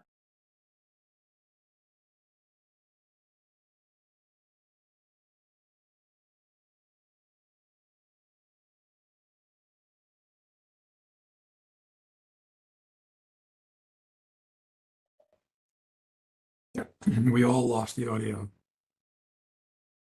Yeah.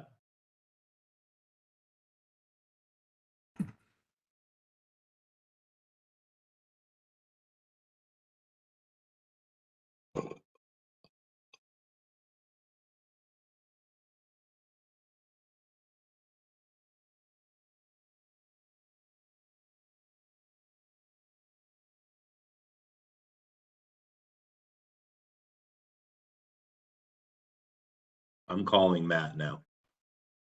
Yeah, we all lost it. I just sent him a text. So did I. I'm just trying to ring his phone. Oh, he got it.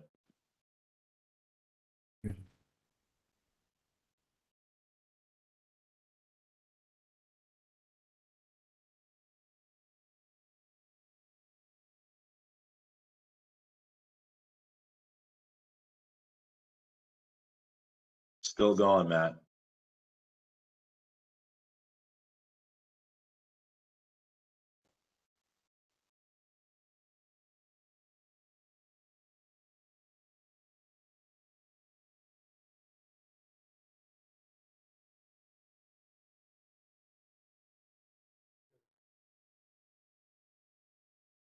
It seemed to go out from the podium.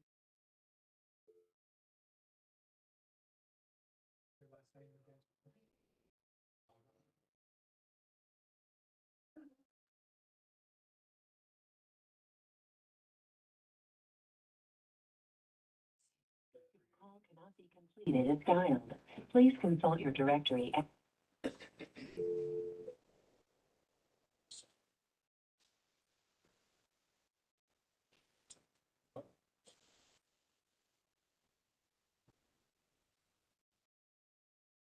Matt, can you hear us? Welcome to WebEx. Enter your access code or meeting number followed by pound. Sounds like someone's trying to redial in. Yep. Enter your attendee ID number followed by pound. If you do not know.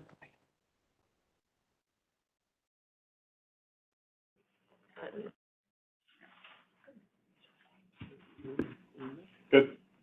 Yep. Sorry. Perfect. All right? Yep. All right. All right, continue. Yeah. You're talking about some of the construction, but, Ms. Barbara, let's talk about this variance and what your concerns are with regard to this variance. It's the, not the construction, it is the variance for the ingress, for the staircase that is on the other side of the building from your house, correct? Yeah, Yeah. the gentleman came over Sunday morning, came, knocked the door and said they're gonna build. I said, it's okay, I think it's, people, they can do it in their own property, it's fine, it's perfect, but nobody told me before they're gonna do it. Thinking about for family, four apartments, is a little, it's concerning me, the traffic in and out, when they come and work in it, it's gonna be, it's a old house, vibration, or, I just wonder if it's gonna be, they're gonna pay me back if it's a crack in the basement, or a truck came over and knocked the wall. Just want to know if they're gonna fix it, Well, pay me back. that's really not for this board. That might be, that's for a different entity in the town. Okay. If a construction company that's doing work next to you Mhm. damages your property, we're here just talking about the staircase, Okay. which is on that other side of the building Mhm. from where you are. And I'm sure that the construction company, if they create dust and they cause problems to your property, most construction companies are going to, take their best efforts to minimize that Mhm. and to repair it if you bring it to their attention. Okay. But what's your problem as to that staircase? Because our focus is not on traffic. We can't change, this board can't change how busy Black Rock Turnpike is. Yeah, that was my, We can't change that. Yeah, okay. That's not for us. That's- yes, The state of Connecticut has something to do with that. It's well above what Well- I do nothing as to do, chairman. okay, yeah, thank you for informing that, because the first time I'm here and it's just Yeah. learning, But do you have a problem with, they need a variance to be close to the other property mhm, that's on the other side of this Another building, so they can put a staircase, mhm, so the people that do live there don't have to walk out in the front towards the traffic, which you don't like either. mhm, Can you hear me? yeah, exactly. Yeah. So, do you have a problem with that? Yeah, my problem is gonna be, there are gonna be more people in that building, and then you're gonna in and out, and Okay. traffic is And, gonna be but I there. made comments, and you, Now I know. Now I know it's nothing to do with this problem, but it's also it's a concern, more traffic and can do something. I didn't know that. You cannot do it, you cannot. I can't care of change the that, traffic and I on Black Rock, and I can't It's gonna be change how more. many people can live. If Yeah. the rules here, this board can't change it, not me, but this board can't change that. But if the rules allow a certain amount of, residents, to be in their units, to be in a building, we can't change that. Yeah. They're not asking to increase the number that's allowed. They're asking to make it safer for the people that do live there. Okay, And they need a variance to do that, because to make it safer, they have to be real close to the other property line. yeah, there's another side, yes, Yeah. another side. So do you have Right. my question, do you have a problem with that?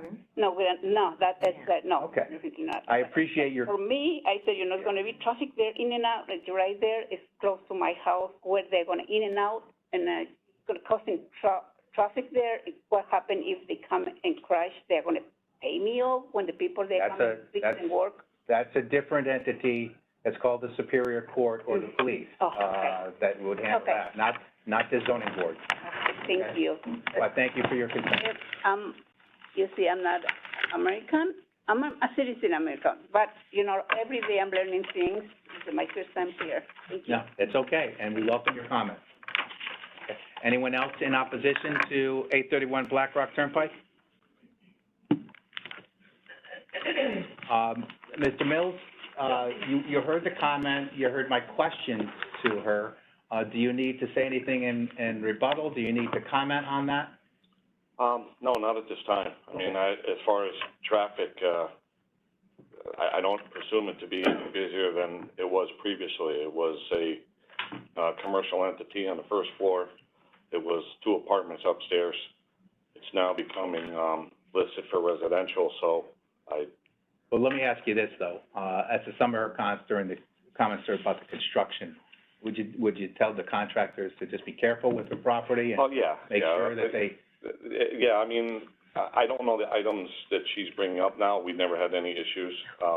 If they were brought to our attention, it would have been addressed. and you heard me say if she has issues, Yeah, to it's bring very, it to your yeah, attention. yeah, we're, I'm Rick Santel, I'm the other partner in this. I was the person who met with her Sunday. I gave her my cell phone number. I told her I literally live 3 seconds from the property.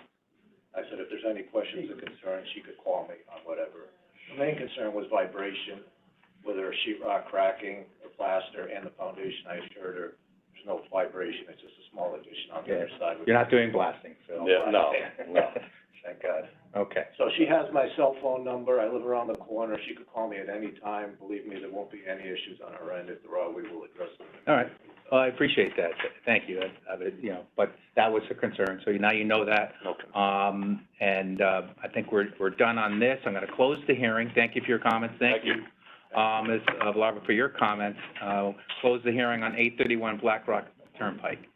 Next item is number 14, and that is 190 Sherman Street, map 180, parcel 55. Petition of Mackenzie Real Estate Group LLC for a variance of zoning regulations, section 12.3.16, to allow residential use of the first floor and more than 50% of the total floor area, and section 12.7.6.2 and 12.7.6.3 to reduce the side and rear property lines from 10 feet, proposing 4 feet. Permission to convert the commercial space to full residential and to construct a detached garage with office space above premises CD zone. Attorney Fallon.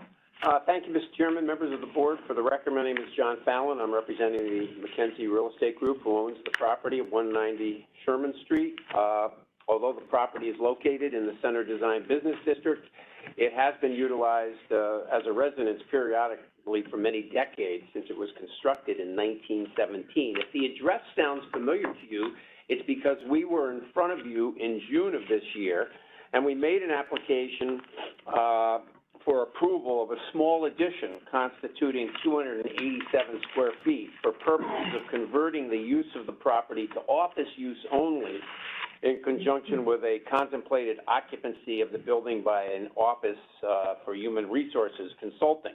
At that time, you granted a variance with regard to parking, reducing the parking from 7 to 5, and you also granted a variance to legitimize the existing side yard setback at the main dwelling at 4 feet, which has existed for many, many years. So why are we here? Well, after, we do appreciate your consideration and approval of the application in June, but after some consideration by us and input from our neighbors, we determined that the neighborhood would be better served by renovation of the structure for utilization as a single-family residence, as shown on the plan submitted, rather than the previously contemplated office use. Although the property, as I said, is zoned in the Center Design Business District, taking into consideration the character of the immediate neighborhood and its substantial residential character, it was decided that commercial use of the structure was not as desirable as residential use. So we're back before you today, and we are asking, as the call indicates, for a variance of section 12.3.16 to increase the percentage of residential use of the structure from 50% to 100, and to allow residential use on the ground floor. Now, this is a variance that from time to time you've seen in the past when the board felt it was appropriate because of the residential character. I think of Thorpe Street, for example, where you granted similar variances to allow total residential use. In addition, we're asking for your approval to construct a new garage as we propose it. This will also accommodate a small home office upstairs. It'll be utilized solely by the occupants of the primary residential dwelling. This board, I think, is seen, especially in this post-COVID period and before, society adapting to COVID changes, so home workspaces, which are permitted, have become much more popular, and we'd like to have a small area over the garage for that purpose. As shown on the survey submitted herewith, and as I'll elaborate in a minute, the narrow shape of the lot and the location of the existing structure in the driveway require that the garage be located in the northwesterly corner of the property, and that does trigger the need for the variances that we request.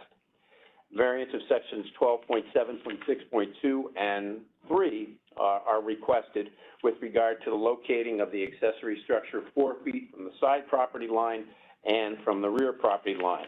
The setback will be consistent with the existing side yard setback of the primary structure, as was before you back in June. It should be noted also that all other provisions of the zoning regulations will be complied with. Lot coverage will be 19.8%, although the zone technically allows 90% lot coverage, and the maximum FAR is 200%, and we are going to be at 24.7%.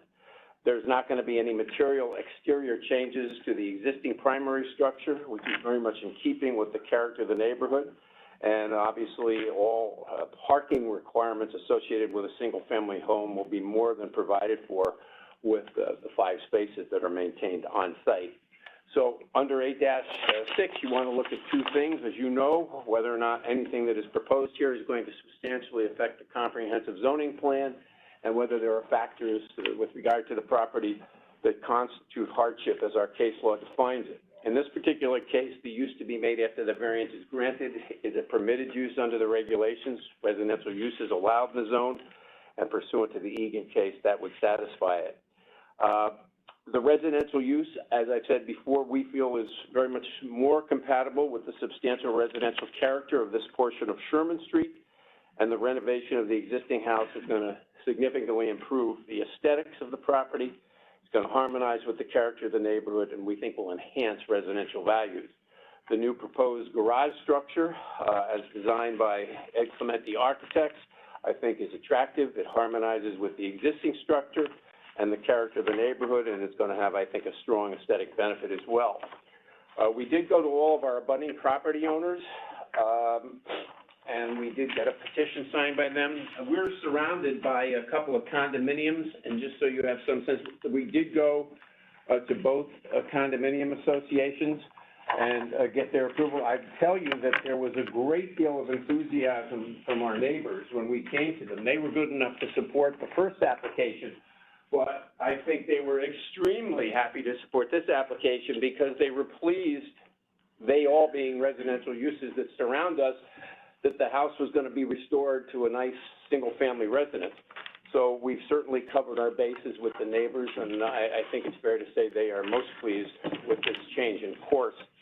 With regard to the hardship, you all know the standards that apply there in terms of the factors that have to be determined with regard to finding a hardship.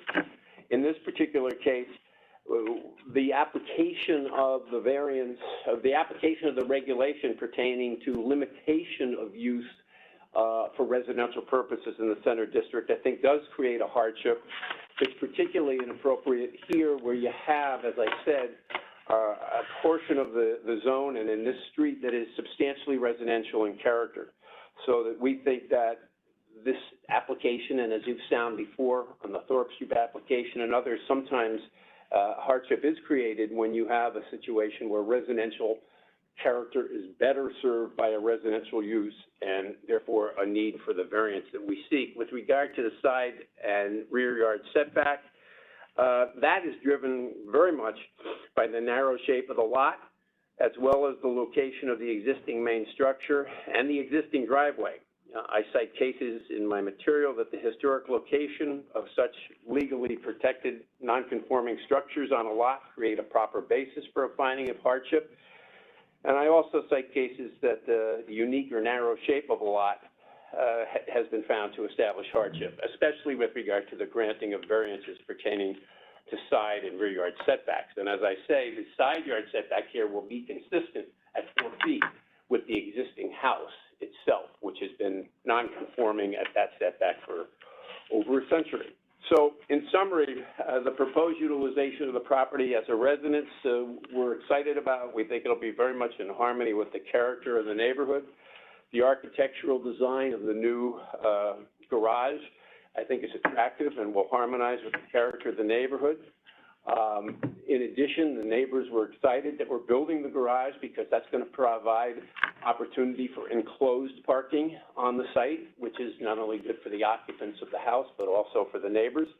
And overall, we're pleased that the neighbors are very, very excited about this and approve of our plans. And as we did in June, we appreciate your patience with us, but we hope you'll favorably consider this application as a good way forward with regard to this property. Thank you. Thank you, Attorney Powell. Any questions from the board on 190 Sherman? Okay, hearing no questions. Is there anyone that wishes to speak in favor of the application? Is there anyone in opposition? No comments. We're going to close the hearing on 190 Sherman Street. Thank you, Attorney Fallon. Thank you. Our next item, number 1520 Old Barn Road, map 143, parcel 180, petition of Cara L. Julian for a variance of the zoning regulations, section 5.2.4, to reduce the secondary street line on a corner lot from 50 feet, currently 48.84 feet, proposing 26.94 feet, permission to construct an addition for an in-law suite and garage extension, premises AA zone, And I think the petitions were already sent in, Attorney Rizzio, so, Okay. thank you for doing that. Yes, petitions were already emailed to us, so go ahead. Chairman, members of the commission, my name is Raymond Rizzion, here representing Kara Julian with regard to the application at 20 Old Barn Road. I'm handing out some pictures just to give you a feel for it. If you haven't driven by it, but you have at least give you some perspective. Thank you. So Kara, her mom, Paula Julian, have been lifelong residents of the town of Fairfield.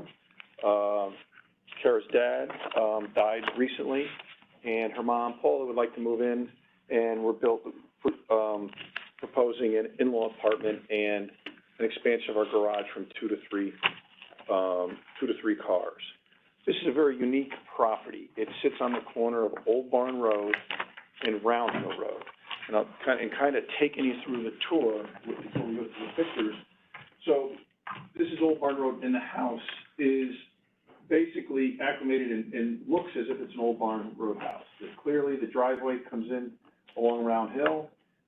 We are looking to put this addition over already with driveway and impervious property. If we were to try and keep it within the existing area or move the building back, we would basically ruin this beautiful patio that sits out there, and we would also basically increase the amount of impervious on the property. So basically, you come in on Round Hill Road, go down, there's driveways this big, there's a shed in between us and the neighbor. You make a turn in, and then there'd be a 3-car garage, where there currently is a 2-car garage. What's important is the whole house is oriented to Old Barn Road, and if you ask me, even though the regulations call this a corner lot, this is basically as much a side setback as one would consider. In this zone, a side setback would have to be 25 feet. We were at 26 feet. And typically, when you have corner lots, you're concerned about the effect of properties having the same front setbacks as to what they're oriented and what they look at. Directly across the street is property owned by Fairfield University. There is a 20-foot elevation. It is all woods. It will never be developed. So this will always maintain Old Barn Road as its frontage. This is a side setback that has a stone wall. It's heavily buffered. The property directly behind us, who are supporting our application, also has a driveway that's non-conforming, and their driveway basically runs along where our driveway will be. And that's basically it. The addition is very small. Basically, as you can see, different elevations, but from the back, basically we have our 3-car garage. Mrs. Julian will have a small kitchen. So the 3-car garage, she'll have a kitchen and a little living area, and then she'll be able to go up the stairs to her bedroom. The balance will be a gym that connects directly into the existing house, which we're carrying. So all in all, our hardship here is that because we're on a corner lot, we have 2 front setbacks. We are recognizing, and I think keeping up with the spirit of addressing our true side yard setback by keeping our distance at 26 feet, which would be consistent with the 25-foot setback that you would normally see on a side yard in this area. If I take you through the pictures, you'll see this property. That's the way the property is oriented toward Old Barn Road. As you can see, this is clearly the front yard, and we are abiding by that.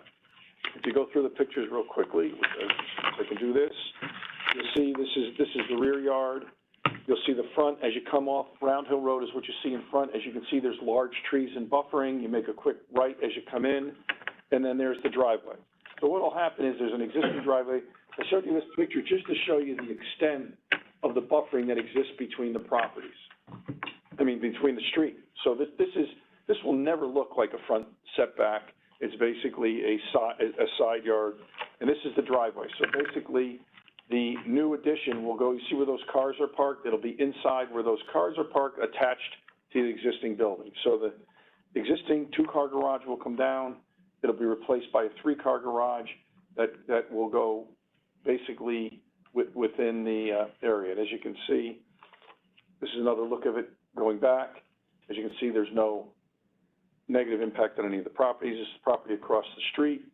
I bring that edge to you because there's a property that also has the same issue on Old Barn Road, and they received a variance, back in '03, actually to go down to a 19-foot setback. Once again, the same issue being a variance required because it was a corner lot requiring 2 front setbacks, where clearly Round Hill Road was not anywhere near the front elevation of the property. So we have support of all our neighbors. I think we're consistent with other approvals that have been granted in the area. I think we satisfy the spirit of the regulation, which is that to keep the front setbacks in conformity, and what I believe is a truly well-buffered side yard, always operates as a side yard, looks as a side yard, will continue to maintain at least 25 feet, which would be the required setback in this area. And on top of that, the only property that would be affected by moving this setback a little bit forward, 13 feet forward, the only view would be up on a hill on property owned by Fairfield University that's never going to be developed. So I'd be happy to answer any questions. Kara's here if you have any questions with regard to her intentions. This gives her a great chance to gives another chance for a great in-law apartment. And as I said, it's a very modest in-law apartment, as you can see, first floor, just a kitchen and a small living area and a 1-bedroom, second floor. So it's almost like a townhouse within the garage area. I'd be happy to answer any questions. Kara has 2 cars, her mom has 1 car, the reason for the 3-car garage. And once again, it's over driveway anyway. So there's really no negative impact here. No issues with regard to coverage, no issues with regard to size. I'd be happy to answer any questions the commission may have. All right, thank you, Attorney Rizzio. Does the board have any questions, 20 Old Barn Road? Hearing no questions, is there anyone that wishes to speak in favor of the application? Is there anyone in opposition? Hearing no comments one way or the other, I'm going to close the hearing on 20 Old Barn Road. Thank you, Attorney Rizzio. Thank you. Our next item is number 16, 160 Cedar Road, map 226, parcel 66, petition of Jody O'Brien for a variance of zoning regulations, section 5.1.3, to reduce the setback for building on a farm from 60 feet, proposing 22.3 feet, permission to establish an existing structure to be used as a barn premises AA zone. Attorney Russo, you confused me because I had Attorney Rizzio the whole time, and I saw your name up there. So whenever you're ready. I know you're scrambling between 2 places, but whenever you're ready, go ahead. Chair, Commissioners, Chris Russo, another attorney with Russo and Rizzio LLC, springing up like weeds at this point. Here on behalf of the applicant, offices at 10 Sasko Hill Road in Fairfield, for the property at 160 Cedar Road, to legalize an existing barn building that currently houses farm animals, to legalize that pre-existing non-conforming use. Section 5.12 of your regulations allow the keeping of farm animals in a residential district. This is in a residence AA. But it does have certain requirements. And one of those requirements is that farm animals where their housing is kept 60 feet away from any property line. We have an existing barn building that is 22.3 feet away from a side property line. So that is the reason that we were here today for a variance. Greenfield Hill in Southport, this is kind of upper Southport, lower Greenfield Hill. Its history is steeped in farming. Farms were all over this area. A lot of the old homes in this area were the residents of farmers that were surrounded by huge tracts of land. I know this personally. My house is on Merwin's Lane. It was built in 1820 and was part of a vast farm property. But over time, as farm operations started to dwindle in size, a lot of the farms in this area were cut up. They were cut up again. They were cut up again, and dwindled down to the minimum size that's allowed in the zone. And you go around and you will see these farms that are now in very I mean, it's not, in the entire town, it's not considered, as dense, but certainly more dense than, how it was, over 100 years ago.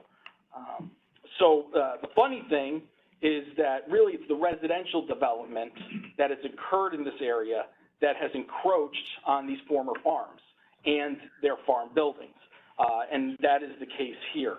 My client's property was built in 1890, and over time, there's been more residents that have been constructed around it, and now to the point with this regulation, we have an existing barn building, but it's now non-compliant with this regulation because it is within 60 feet. But again, this is still, farming is, and its history is such a big part of this area's character. It's one that's experiencing a renewal right now, and the community, the Greenfield Hill community, myself being a member of it, we're really trying to support this farming renaissance. You probably all know the Grange, which remains a landmark in the area. I just got my pumpkins at Greenfield Farms, and I got Christmas decorations at another farm. So really, there's a lot of support in the community for maintaining that farming history. And my client is proposing to do the same with continuing to keep animals in this particular barn, again, that is 22.3 feet from the side property line. Just to show you the property, the address of 160 Cedar Road, it's actually set back a significant distance from Cedar Road. If you see here, you can see the edge of pavement to Cedar Road, and the property starts back here. This is the principal dwelling, and these are a number of outbuildings, a few of them being barn buildings. The one that we are asking for a variance tonight is this building here, which, as you can see, is 22.3 feet from this property line, which is property owned by Ms. Keating, who's here today to speak on the application. But it's pretty well into the, it's significantly far back from Cedar Road. It's on the other side of the principal dwelling, and it's kind of tucked here in this corner. One of the important things to note too, because this is a requirement of the regulations, is that her pasture from that, there's like a little paddock that comes off of this barn, doesn't overhang a property line. That's another requirement under the zoning regulations, so we satisfy that. So again, simply looking to legalize it. It's currently housing llamas, rabbits, chickens, and a fainting goat, whom I met. He didn't faint, but he was good. So one thing I want to share with you all is our client went around and met with the neighbors and obtained signed signatures from the neighbors that were most impacted or would be most impacted from this farm. Sorry, it got a little cut off, but for the record, the neighbors reviewed this petition and assigned their names to put their addresses.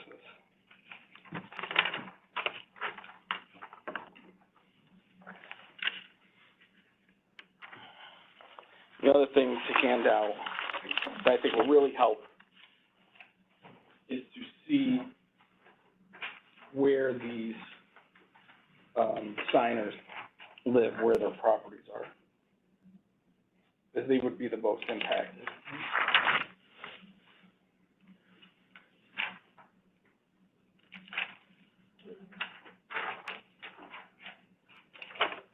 So my client's property is in the yellow.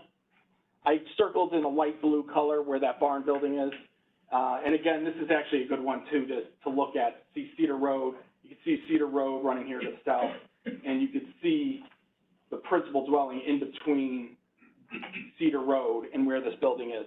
But every property that's highlighted in the dark blue is a neighbor who signed in support, and one neighbor across the street at 161 Cedar Road who verbally expressed her support for this application. So anybody who could possibly be impacted, and Commissioner Avalon, I'll put this up on the screen so you could see that map as well. Anybody who could be impacted by this barn building is in support of the application. Finally, just to keep the picture thing going. Okay.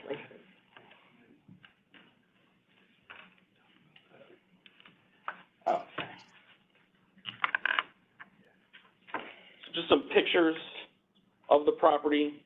And one thing I think you'll notice as you'll go through the pictures is this property is extremely well maintained. And from personal experience, I have goats, chickens, ducks. That is not easy to do, but my client does a terrific job in maintaining this property. The first picture that you see on the screen is from Cedar Road. You can see the principal dwelling there behind those trees, and you can't see the barn building because it's behind it. This is the paddock area that is attached to that barn. Those are rabbits just hanging out on the couch right there. This is the building itself. You can see my client's updated it, but you can see that's the original structure. You can see how it's laid out for a barn. You can see the double Dutch doors, which are, you know, kind of classic with a barn building. Here's a look from there, from front, that you can see into the pen. It's one of the nicer. It's good living for these animals. This is another horse barn that's further into the property, and I just show these kind of next couple pictures just to show how well my client maintains this property and the barn buildings. Behind that barn is a pool and pool house, and this picture here is just to show where those neighbors are. So I'm at the back corner of the barn, and these are the two closest neighbors that would be impacted by the building. And again, these neighbors are in support of this application. There's another look, so you can see the barn building to the right there, and the house that's directly behind it. And again, they're in support of the application. And that's just a side view of the barn. So again, just simply looking to legalize an pre-existing, non-conforming barn building to house farm animals that has existed for decades, and hardship being, again, that this has been a continual use and it has been a long-standing use at this property. It needs a variance because of the encroachment that's come in residential development around this property, and we believe it's something that's certainly in the character with Greenfield Hill and with Southport and its farming history, which the community has been actively trying to support and continue and make sure it's maintained. Happy to answer any questions. Okay, thank you, Attorney Russo. I mean, you know that there were a letter in opposition. We'll take that up at the end of this to see if there's any other, so you can do it all at once. Do it all at once. Any questions for Attorney Russo? My only question is where the letter writer at 151, where is that property relative to? Right, so if you look at that map I gave you, there's a T intersection that's kind of southeast. That property owner's at that corner.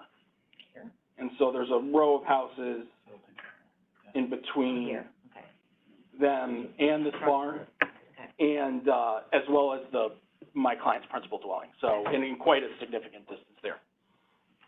Thank you. Thank you, Attorney Russo. All right, any other questions? All right, we'll first take anyone that wishes to speak in favor of the application at 160 Cedar Road. I believe there was a question. There was a hand raised. We're the only ones that, the board is the only one that asks questions, but if you have comments, either opposition or in favor, you get to comment. And I apologize. And we have someone here, and then I'll move to the people that are remote. Ma'am, go ahead. Can I have your name? Good afternoon. My name is Linda Keating. My property is adjacent to the property that is in question, and the building is right in my backyard. And it's been there since I moved in 43 years ago. There's always been animals there, except when they had it up for sale. And the place is immaculate. I have absolutely no problem that it's this close to my property line. It's always been there. I don't see a problem at all. Do you have any questions for me? No, just to make sure, you're 23 Wayside Court? 23, yeah. Okay, yeah.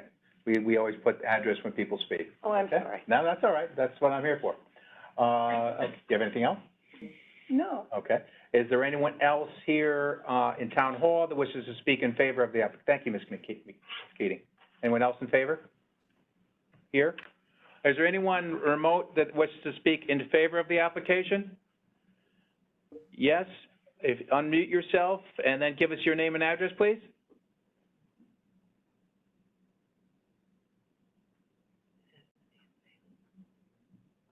Who is that?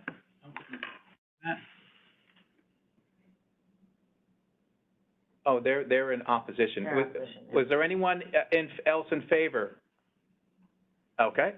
I'd like to now entertain, first I'll start here at Town Hall. Is there anyone that wishes to speak in opposition to the application, 160 Cedar Road?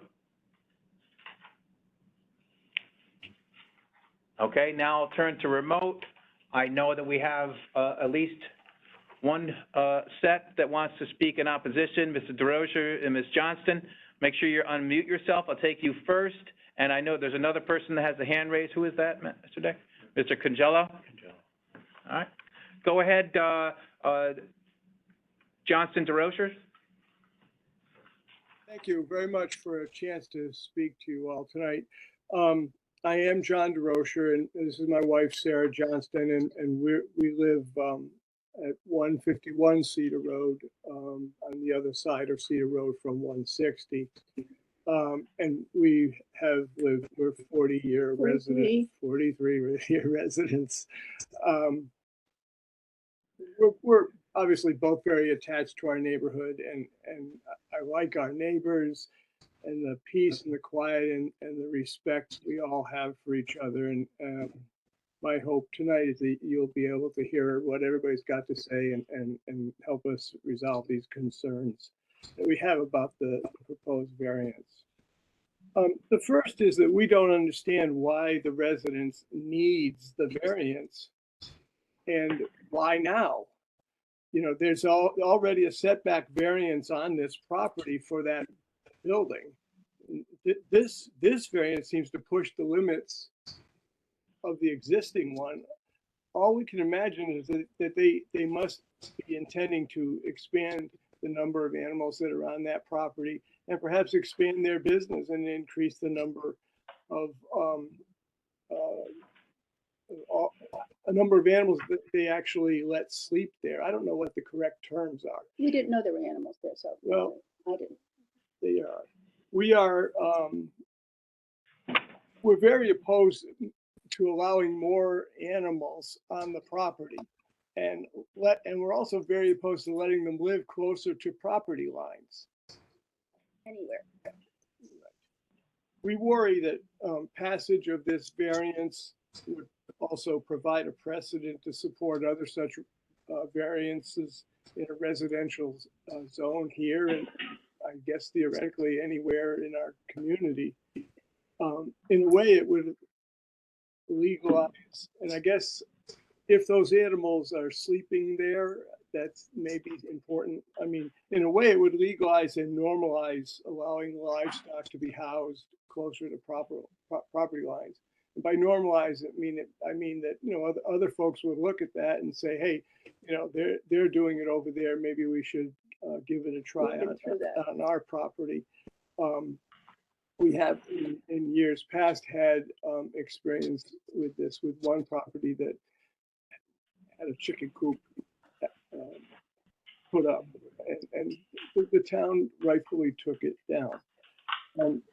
We also are concerned that if the variance is passed, that it would, and I'm not sure, but I'm not a lawyer or anything. I have trouble following these regulations, but we are concerned that it would make it easier to expand the size of the existing structure.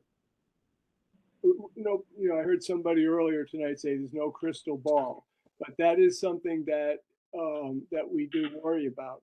And related to that is if the property's sold, we also have concern that the variance would open the way for subsequent owners to increase the number of animals or expand the size of the buildings.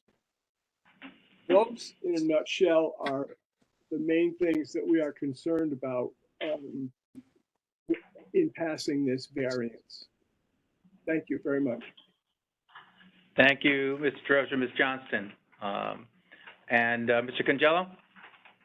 Yes, I thank the board for the time that they put in and being the keepers of all the regulations and rules in our community, which is important and necessary. I ended this call with one question, but then when the attorney spoke, he raised two other questions in my mind. And that is, he kept referring to the property as a farm. Is it a farm or is it a residential piece of land? And the second, he kept talking about this as a barn. Is it a barn or is it an outbuilding or structure? Because from the very little bit of time I put into this, those are important terms to keep clear because of all the regulations that come with something being defined as a farm and a building being defined as a barn versus a structure. Could someone tell me that or at least clarify it?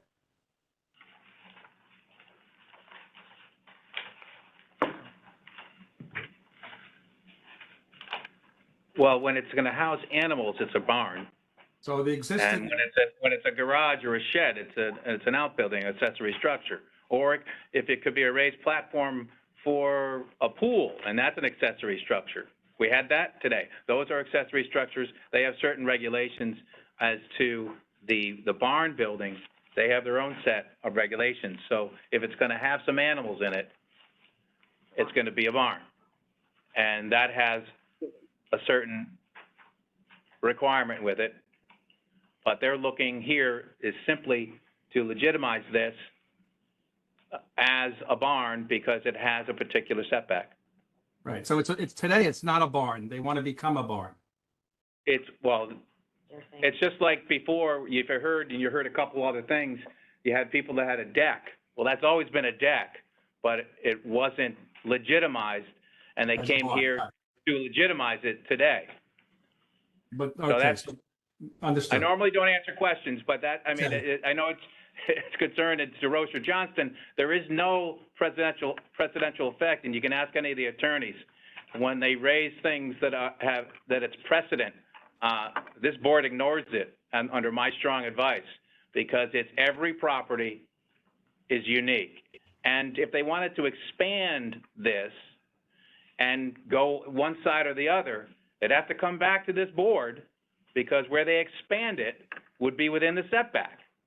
And they would need an approval. If they wanted to go 1 foot over that, they'd have to come back to this board to get a variance. So we're trying to they're asking to legitimize what is there and has been there for some period. Right. Okay, that was my question, just for clarification. So it's a structure now. They want it to become a formal barn. I get that. And the other question that you don't usually answer was about the property. The property is a residential lot, not a farm, because it kept being mentioned as a farm, and I understand a farm is something else altogether as well. That's correct. And but it's a residence that residential properties can have animals, and there are certain regs that apply to that. Right, but it's not a farm per se. I'm not looking at it as whether it's a farm, an open lot, a vacant lot, or anything. I'm looking at it as we have a structure here that is being used as a barn, and this is how the board's going to, I think, look at it. I hope they look at it this way, that there's a structure here that has been used as a barn. They want to continue to use it as a barn, and because of our rules, they need a variance because it's too close to that property line. Yeah, and I'm raising my hand in more so out of questions than opposition or support. Okay, I know. It's not a Q&A period though, but I'm doing my best to help the people that have opposition, because sometimes I hear some opposition and I don't know if it's opposition to actually what this board is being asked to do. Right. Well, could you clarify, if They can't, I don't think they the hear. animals, Good try. can you hear me? I can hear you. Oh, I was not aware there were animals there, and I've been here for 43 years, and if there were prior to the current occupants, I did not know that. But is it my understanding that there have been animals there illegally? If the variance has been not honored? I'm confused.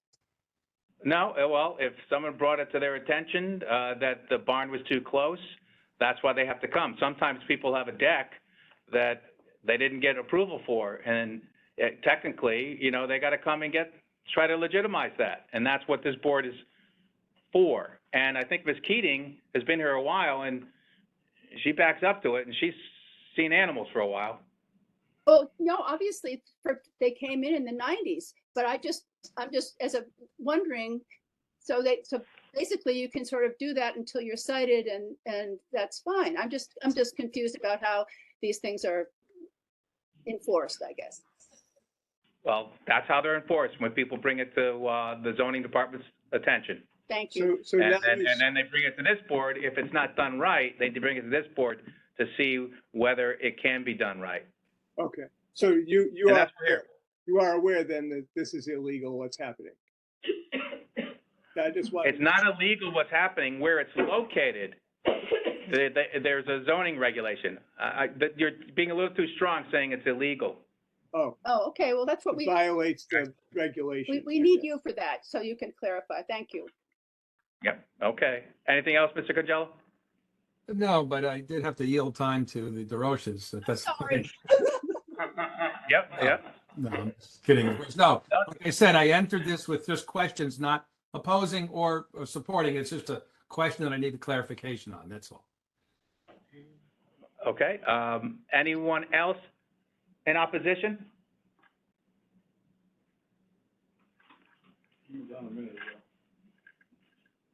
Who was that? Mr. Lenardi? Yeah.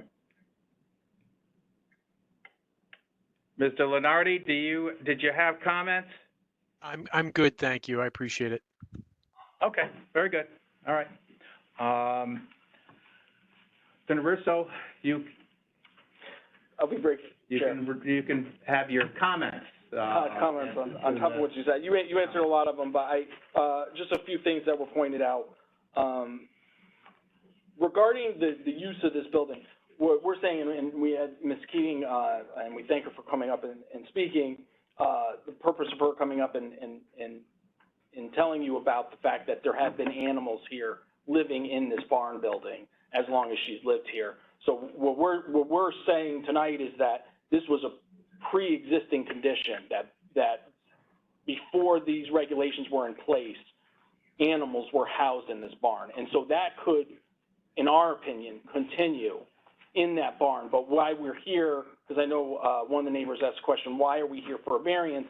And frankly, the discussion is part of the reason, because when you have something like a pre-existing nonconformity, and time goes on, and we don't have the benefit necessarily of Ms. Keating being able to let us all know that it's been there for 40 years, to have a variance like this in place so it's clear, and now it will be clear from this point on that that building can be used for the keeping of animals. So that's the purpose of why we're here tonight for the variance, even though we believe this pre-existing non-conforming condition could continue.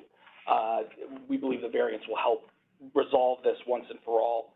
Well, Chairman, you answered the question about expanding the structure further. That would require an additional variance because any addition would be within the 60 feet. So we can't do that.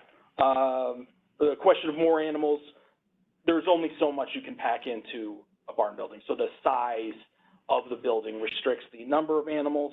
The comment regarding farm, so just to clarify that, there's a farming history in this area, but the regulations do have a specific term for farm that has its own separate requirements. So we're not arguing that this is a farm as defined under the regulations. That's for much larger, like actual large-scale farm operations.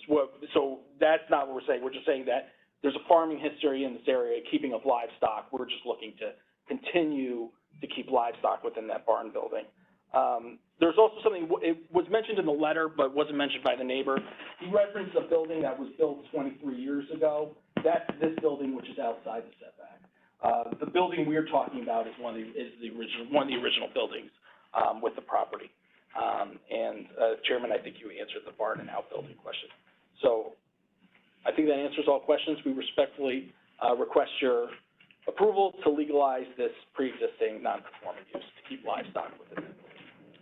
Thank you.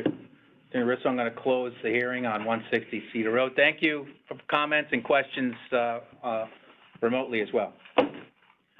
Next item is number 17, 383 Round Hill Road, map 141, parcel 267.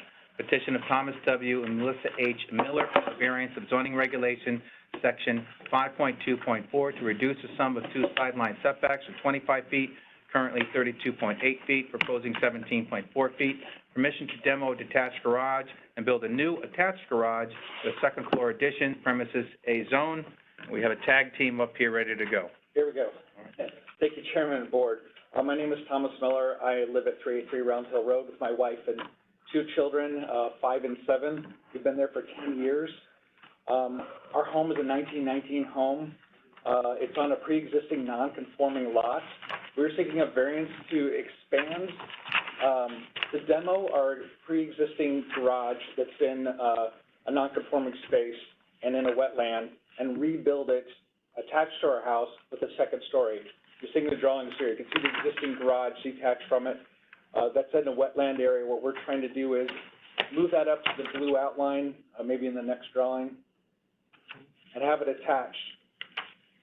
The issue we have and why we're trying to seek a variance is the footprint of the first floor is fine. It meets the setback requirements on the sides, but the second floor has a 25-foot requirement, which would make that second floor need to come in by 8 feet or so. That second floor is going to be space for us to put in a playroom for our kids who are currently in our dining room, and an office, which is currently in our living room. And so, you know, there's a lot of people who work from home these days. This is space that we need for our family. So what we understand is a hardship is our pre-existing non-conforming lot is 70 feet wide versus I think the requirement for hardship is 75 feet for width. So we have a very narrow old lot. So we're kind of trying to work within the space and build out the space we want for our family.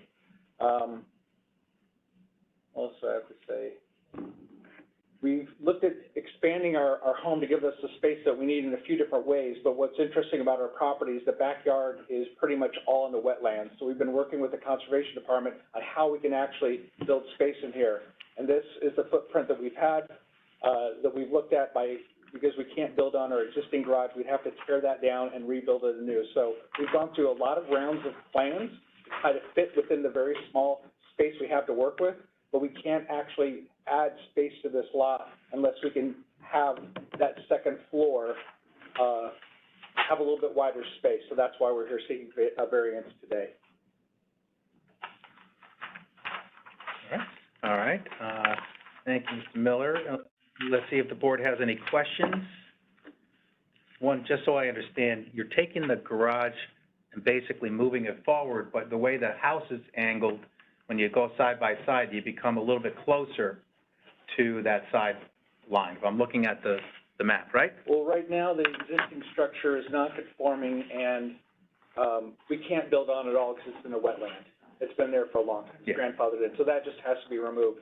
The new space is just moving it straight forward. So you're almost the same distance from the old structure to the new structure. Exactly, same distance, it's just that we need to build on top of it to give us additional space for our house, not just the garage. And that's where the issue runs into, only the second floor.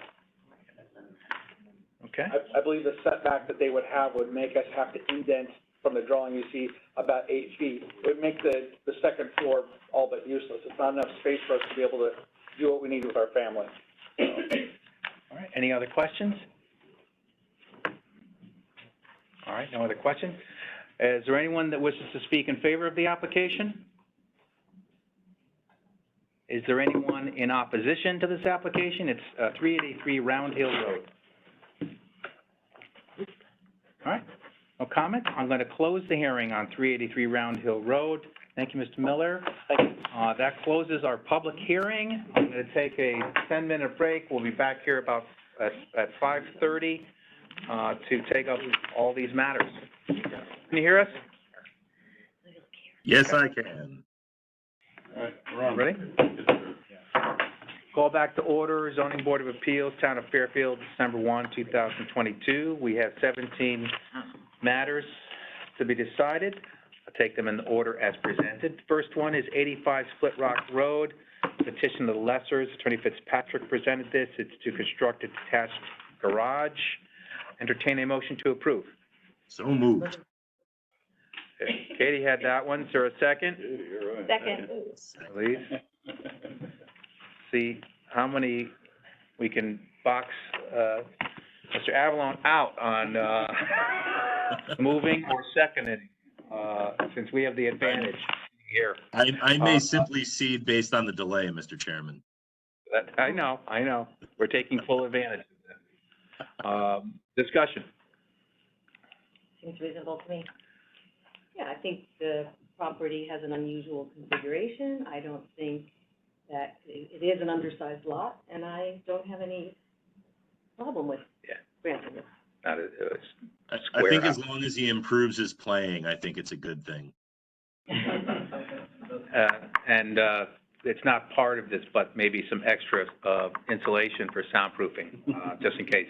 Yes. For Attorney Lesser. At least All right, for bring his it- family.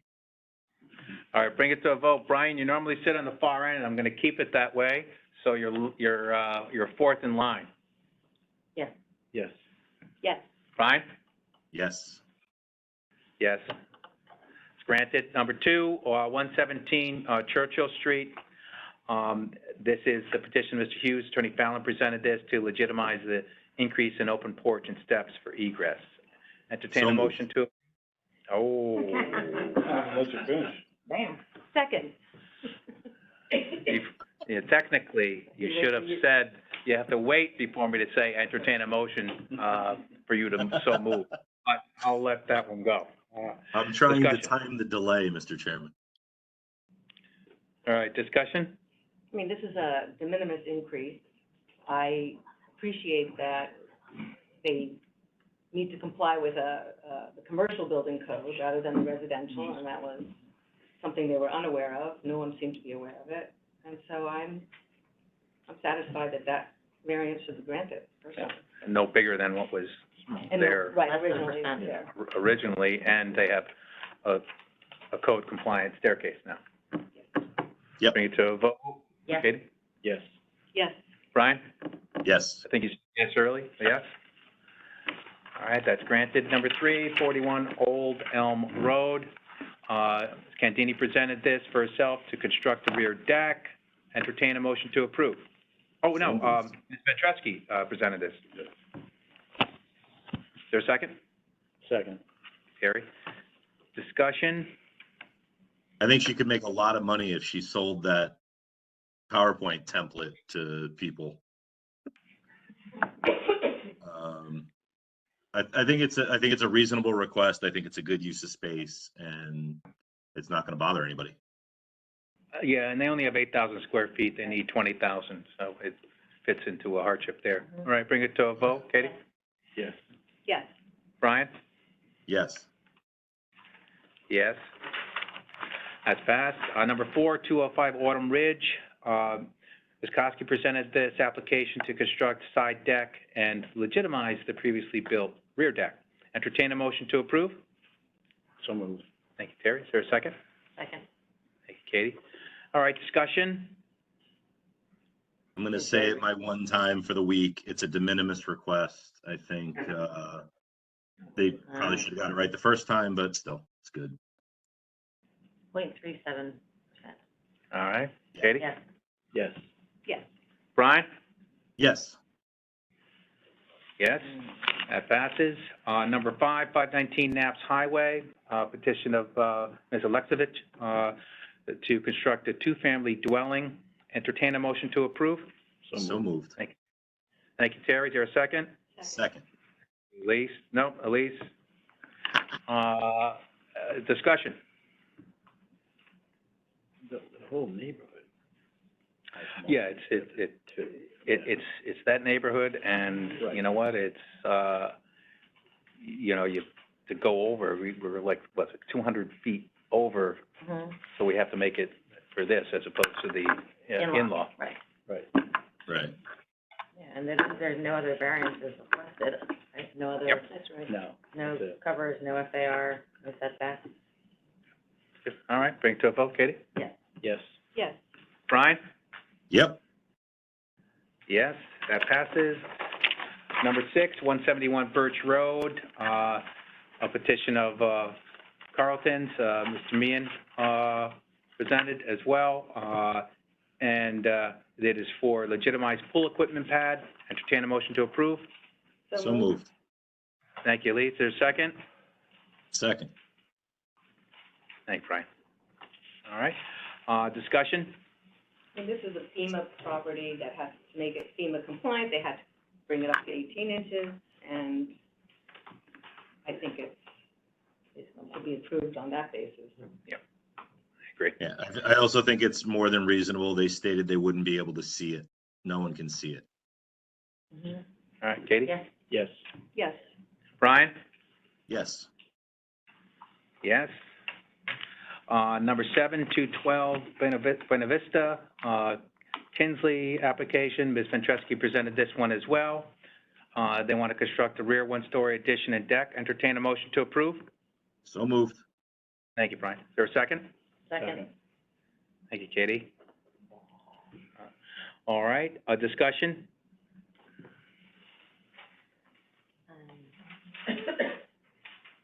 Side and rear setbacks are fine, and it's a 23 by 12 foot addition, and it's a sort of a de minimis kind of increase. Non-conforming lot.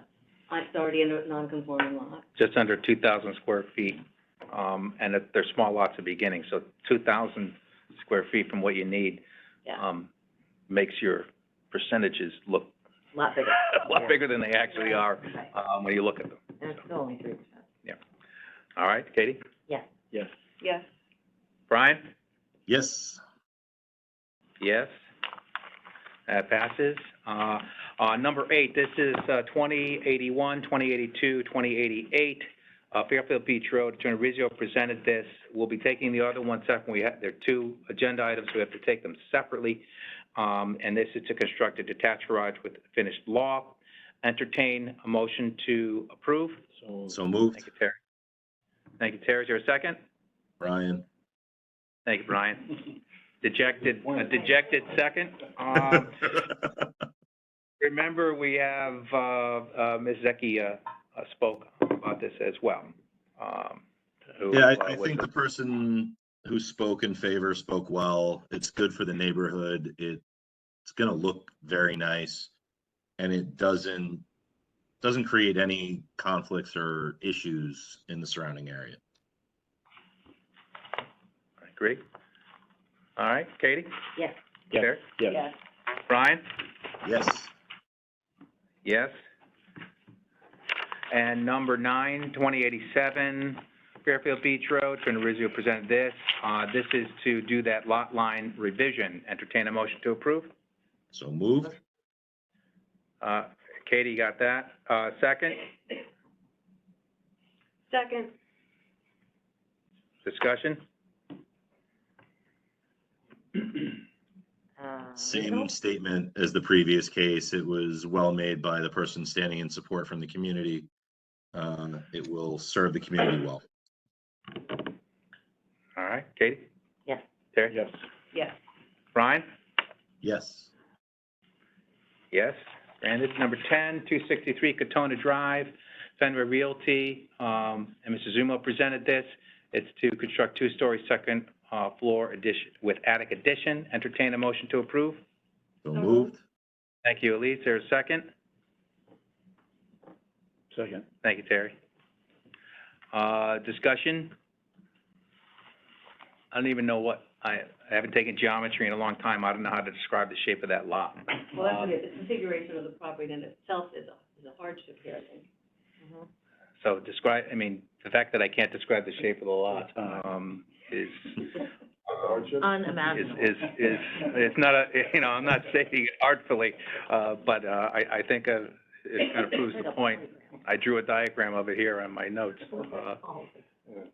so. And I think what they're doing with it is a nice use. Yeah. Agreed. All right. Yes. Yes. Yes. Brian? Yep. Yes, that passes. Number 11, 107 Newton Street, TJK Builders. The Browse are the real parties in interest, but the owner is TJK Builders. Attorney Fallon presented this to construct an in-ground pool with equipment. Entertain motion to approve. So moved. Thank you, Brian. Is there a second? Second. Thank you, Terry. We don't have to give Brian time so he feels better. We can, all right, discussion? And remember, this is a corner lot. That undersized Yeah. corner lot, and that in itself, to me, is a hardship. Yeah. I think the corner lot, having the two street That's a lines. double Yeah. negative. Definitely a hardship. And there was no other No. place to put that No. pool. Yeah. And when you look at the map and you look at the lot line and you consider setbacks, the property line is on average 10 feet from the edge of the pavement, around the entire property. So, that's And this is something 9, so it's. I consider, so. Yeah. All right, bring to a vote. Katie? Yes. Yes. Yes. Brian? Yes. I say yes. Passes. Number 12, 50 Acorn Lane. Petition for Adam Shanahan. Attorney Fitzpatrick presented this to legitimize the previously built one-story addition and deck. Entertain a motion to approve. So moved. Elise, okay, second? Second. Mm-hmm. Thank you, Katie. Discussion? And this is a 55 square feet addition, it's 0.27%. It's not very much of an overbuild. I understand that, you know, there was limited due diligence because of the COVID situation at the time. So I think. I think it was prior to the current occupant as well. They didn't have anything really to do with it. Yeah, What? it's true. Buyers knew it was, they knew it was an open permit. Yeah, right? Technically, yes, the deck was bigger than what was Right, yeah. permitted, so I that's went just through that. again. All right, Katie? Yes. Yes. Yes. Brian? Yes. Yes, that's been approved, granted. Number 13, 831 Black Rock Turnpike, it's Hanford Avenue Associates. Mr. Mills presented this. Entertain a motion to approve. So moved. Thank you, Terry. Is there a second? Second. Second. Thank you, Katie. Am I saying it loud enough on who am I recognizing as the, you can hear? All right. Thought I got in on that one. We heard from Ms. Falarba, but, I mean, her concerns were really the traffic and the construction, which, and we heard the response from, the applicant and person, partner there that we're working on it. So she really didn't have an issue at all with the, what they were seeking the variance for, and also the fire marshal would like them to have that too, so. Yeah. Katie? Yeah. Yes. Yes. Brian? Yes. Yes, that's granted. Number 14, 190 Sherman Street, petition McKenzie Real Estate. Attorney Fallon presented this, trying to reverse himself from a prior approval. So wants to do residential in this area. Entertain a motion to approve. So moved. Thank you, Brian. Is there a second? Second. Thank you, Katie. Discussion? I mean, when you look at it, yes, I mean, what Attorney Fallon said, that neighbors were All in favor. all in favor of, There's a lot of residential, there's a lot of 100% residential. having that residential there. Right. Nice residents down in the downtown area, be nice as well. Yeah. Sounds good. Katie? Yes. Yes. Yes. Brian? Yes. I say yes. It's granted. Number 15, 20 Old Barn Road. Addition, Ms. Julian, Attorney Rizzio presented this, to construct an addition for an in-law suite and garage. Entertain a motion to approve. So moved. So moved. Thank you, Terry. Is there a second? Second. Second. Thank you, Elise. Discussion, again, corner lot here. And the I think it's area, well designed. I think it's gonna look right to the only people that are gonna see it, and that's the people that are gonna live there. Right. yeah, and across the street is the wooded area of Fairfield U. Yep. Yes. Yes. Yes. Brian? Yes. I say yes. That passes. Number 16, 160 Cedar Road, petition Jody O'Brien. Attorney Russo presented this to legitimize the use as a barn, so for a variance with regard to setback. Entertain a motion to approve. So moved. Thank you, Brian. Is there a second? Second. Thank you, Elise. Discussion, and remember, we heard from Ms. Keating in favor, and we heard from DeRocher, Johnston, and Congello, questions, opposition kind of combo on both of those. So any other discussion on this? I think the fact that the folks who spoke in opposition didn't even know there were animals there to begin with, kind of negates any real level of concern that I might have had. And the neighbor living most immediate had plenty of positive to say. The fact that it's not going to be a growth issue or an expansion issue, as we noted in the, unusual question and answer session. Take care of most of the concerns. I think it's a reasonable use.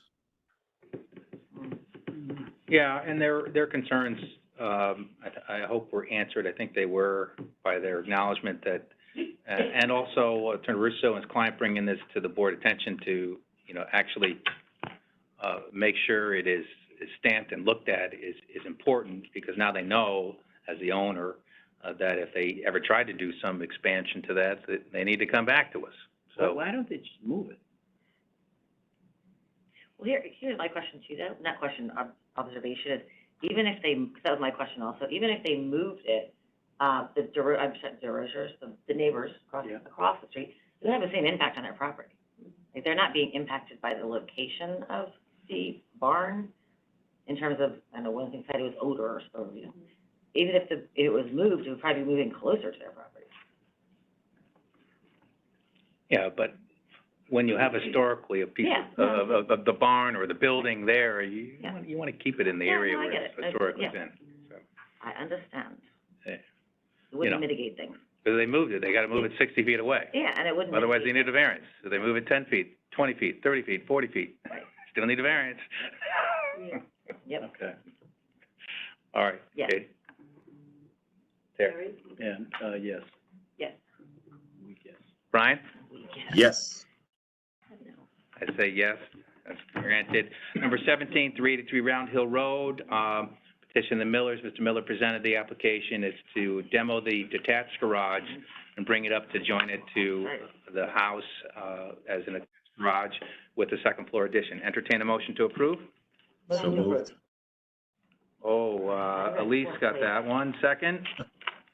Second. Katie? Okay, discussion? I mean, they have wetlands in the backyard, they can't go anywhere that direction. If the second floor, as I understood it, the second floor overhang is a bit too wide, that requires the variance. Well, no, if they put a second floor on the existing garage, they needed a variance. Okay, So the second floor. alone makes it. Yeah, Got second it. floor I needed think I had that needed problem that. before. Okay, good, You know, so, because the first one, that's a pre-existing non-conforming. It can okay, stay there. But once they change it, unless they Then wanted to go and it's legitimize it, like the prior application. Okay, I see. All right, It- so the wetlands are still a hardship It's for still, them. yes. They needed this variance to put any second floor, Or and it's, on the garage, and it's a setback right. on that, so it's not, the question I They're have, alleviating the wetlands problem. yeah, and it's the same distance from the property line, Right. Right. so, all right.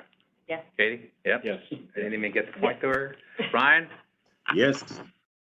I say yes. That concludes our hearing. Thank you, everyone. Have a great holiday. We will see you next year. See you next year. Happy holidays.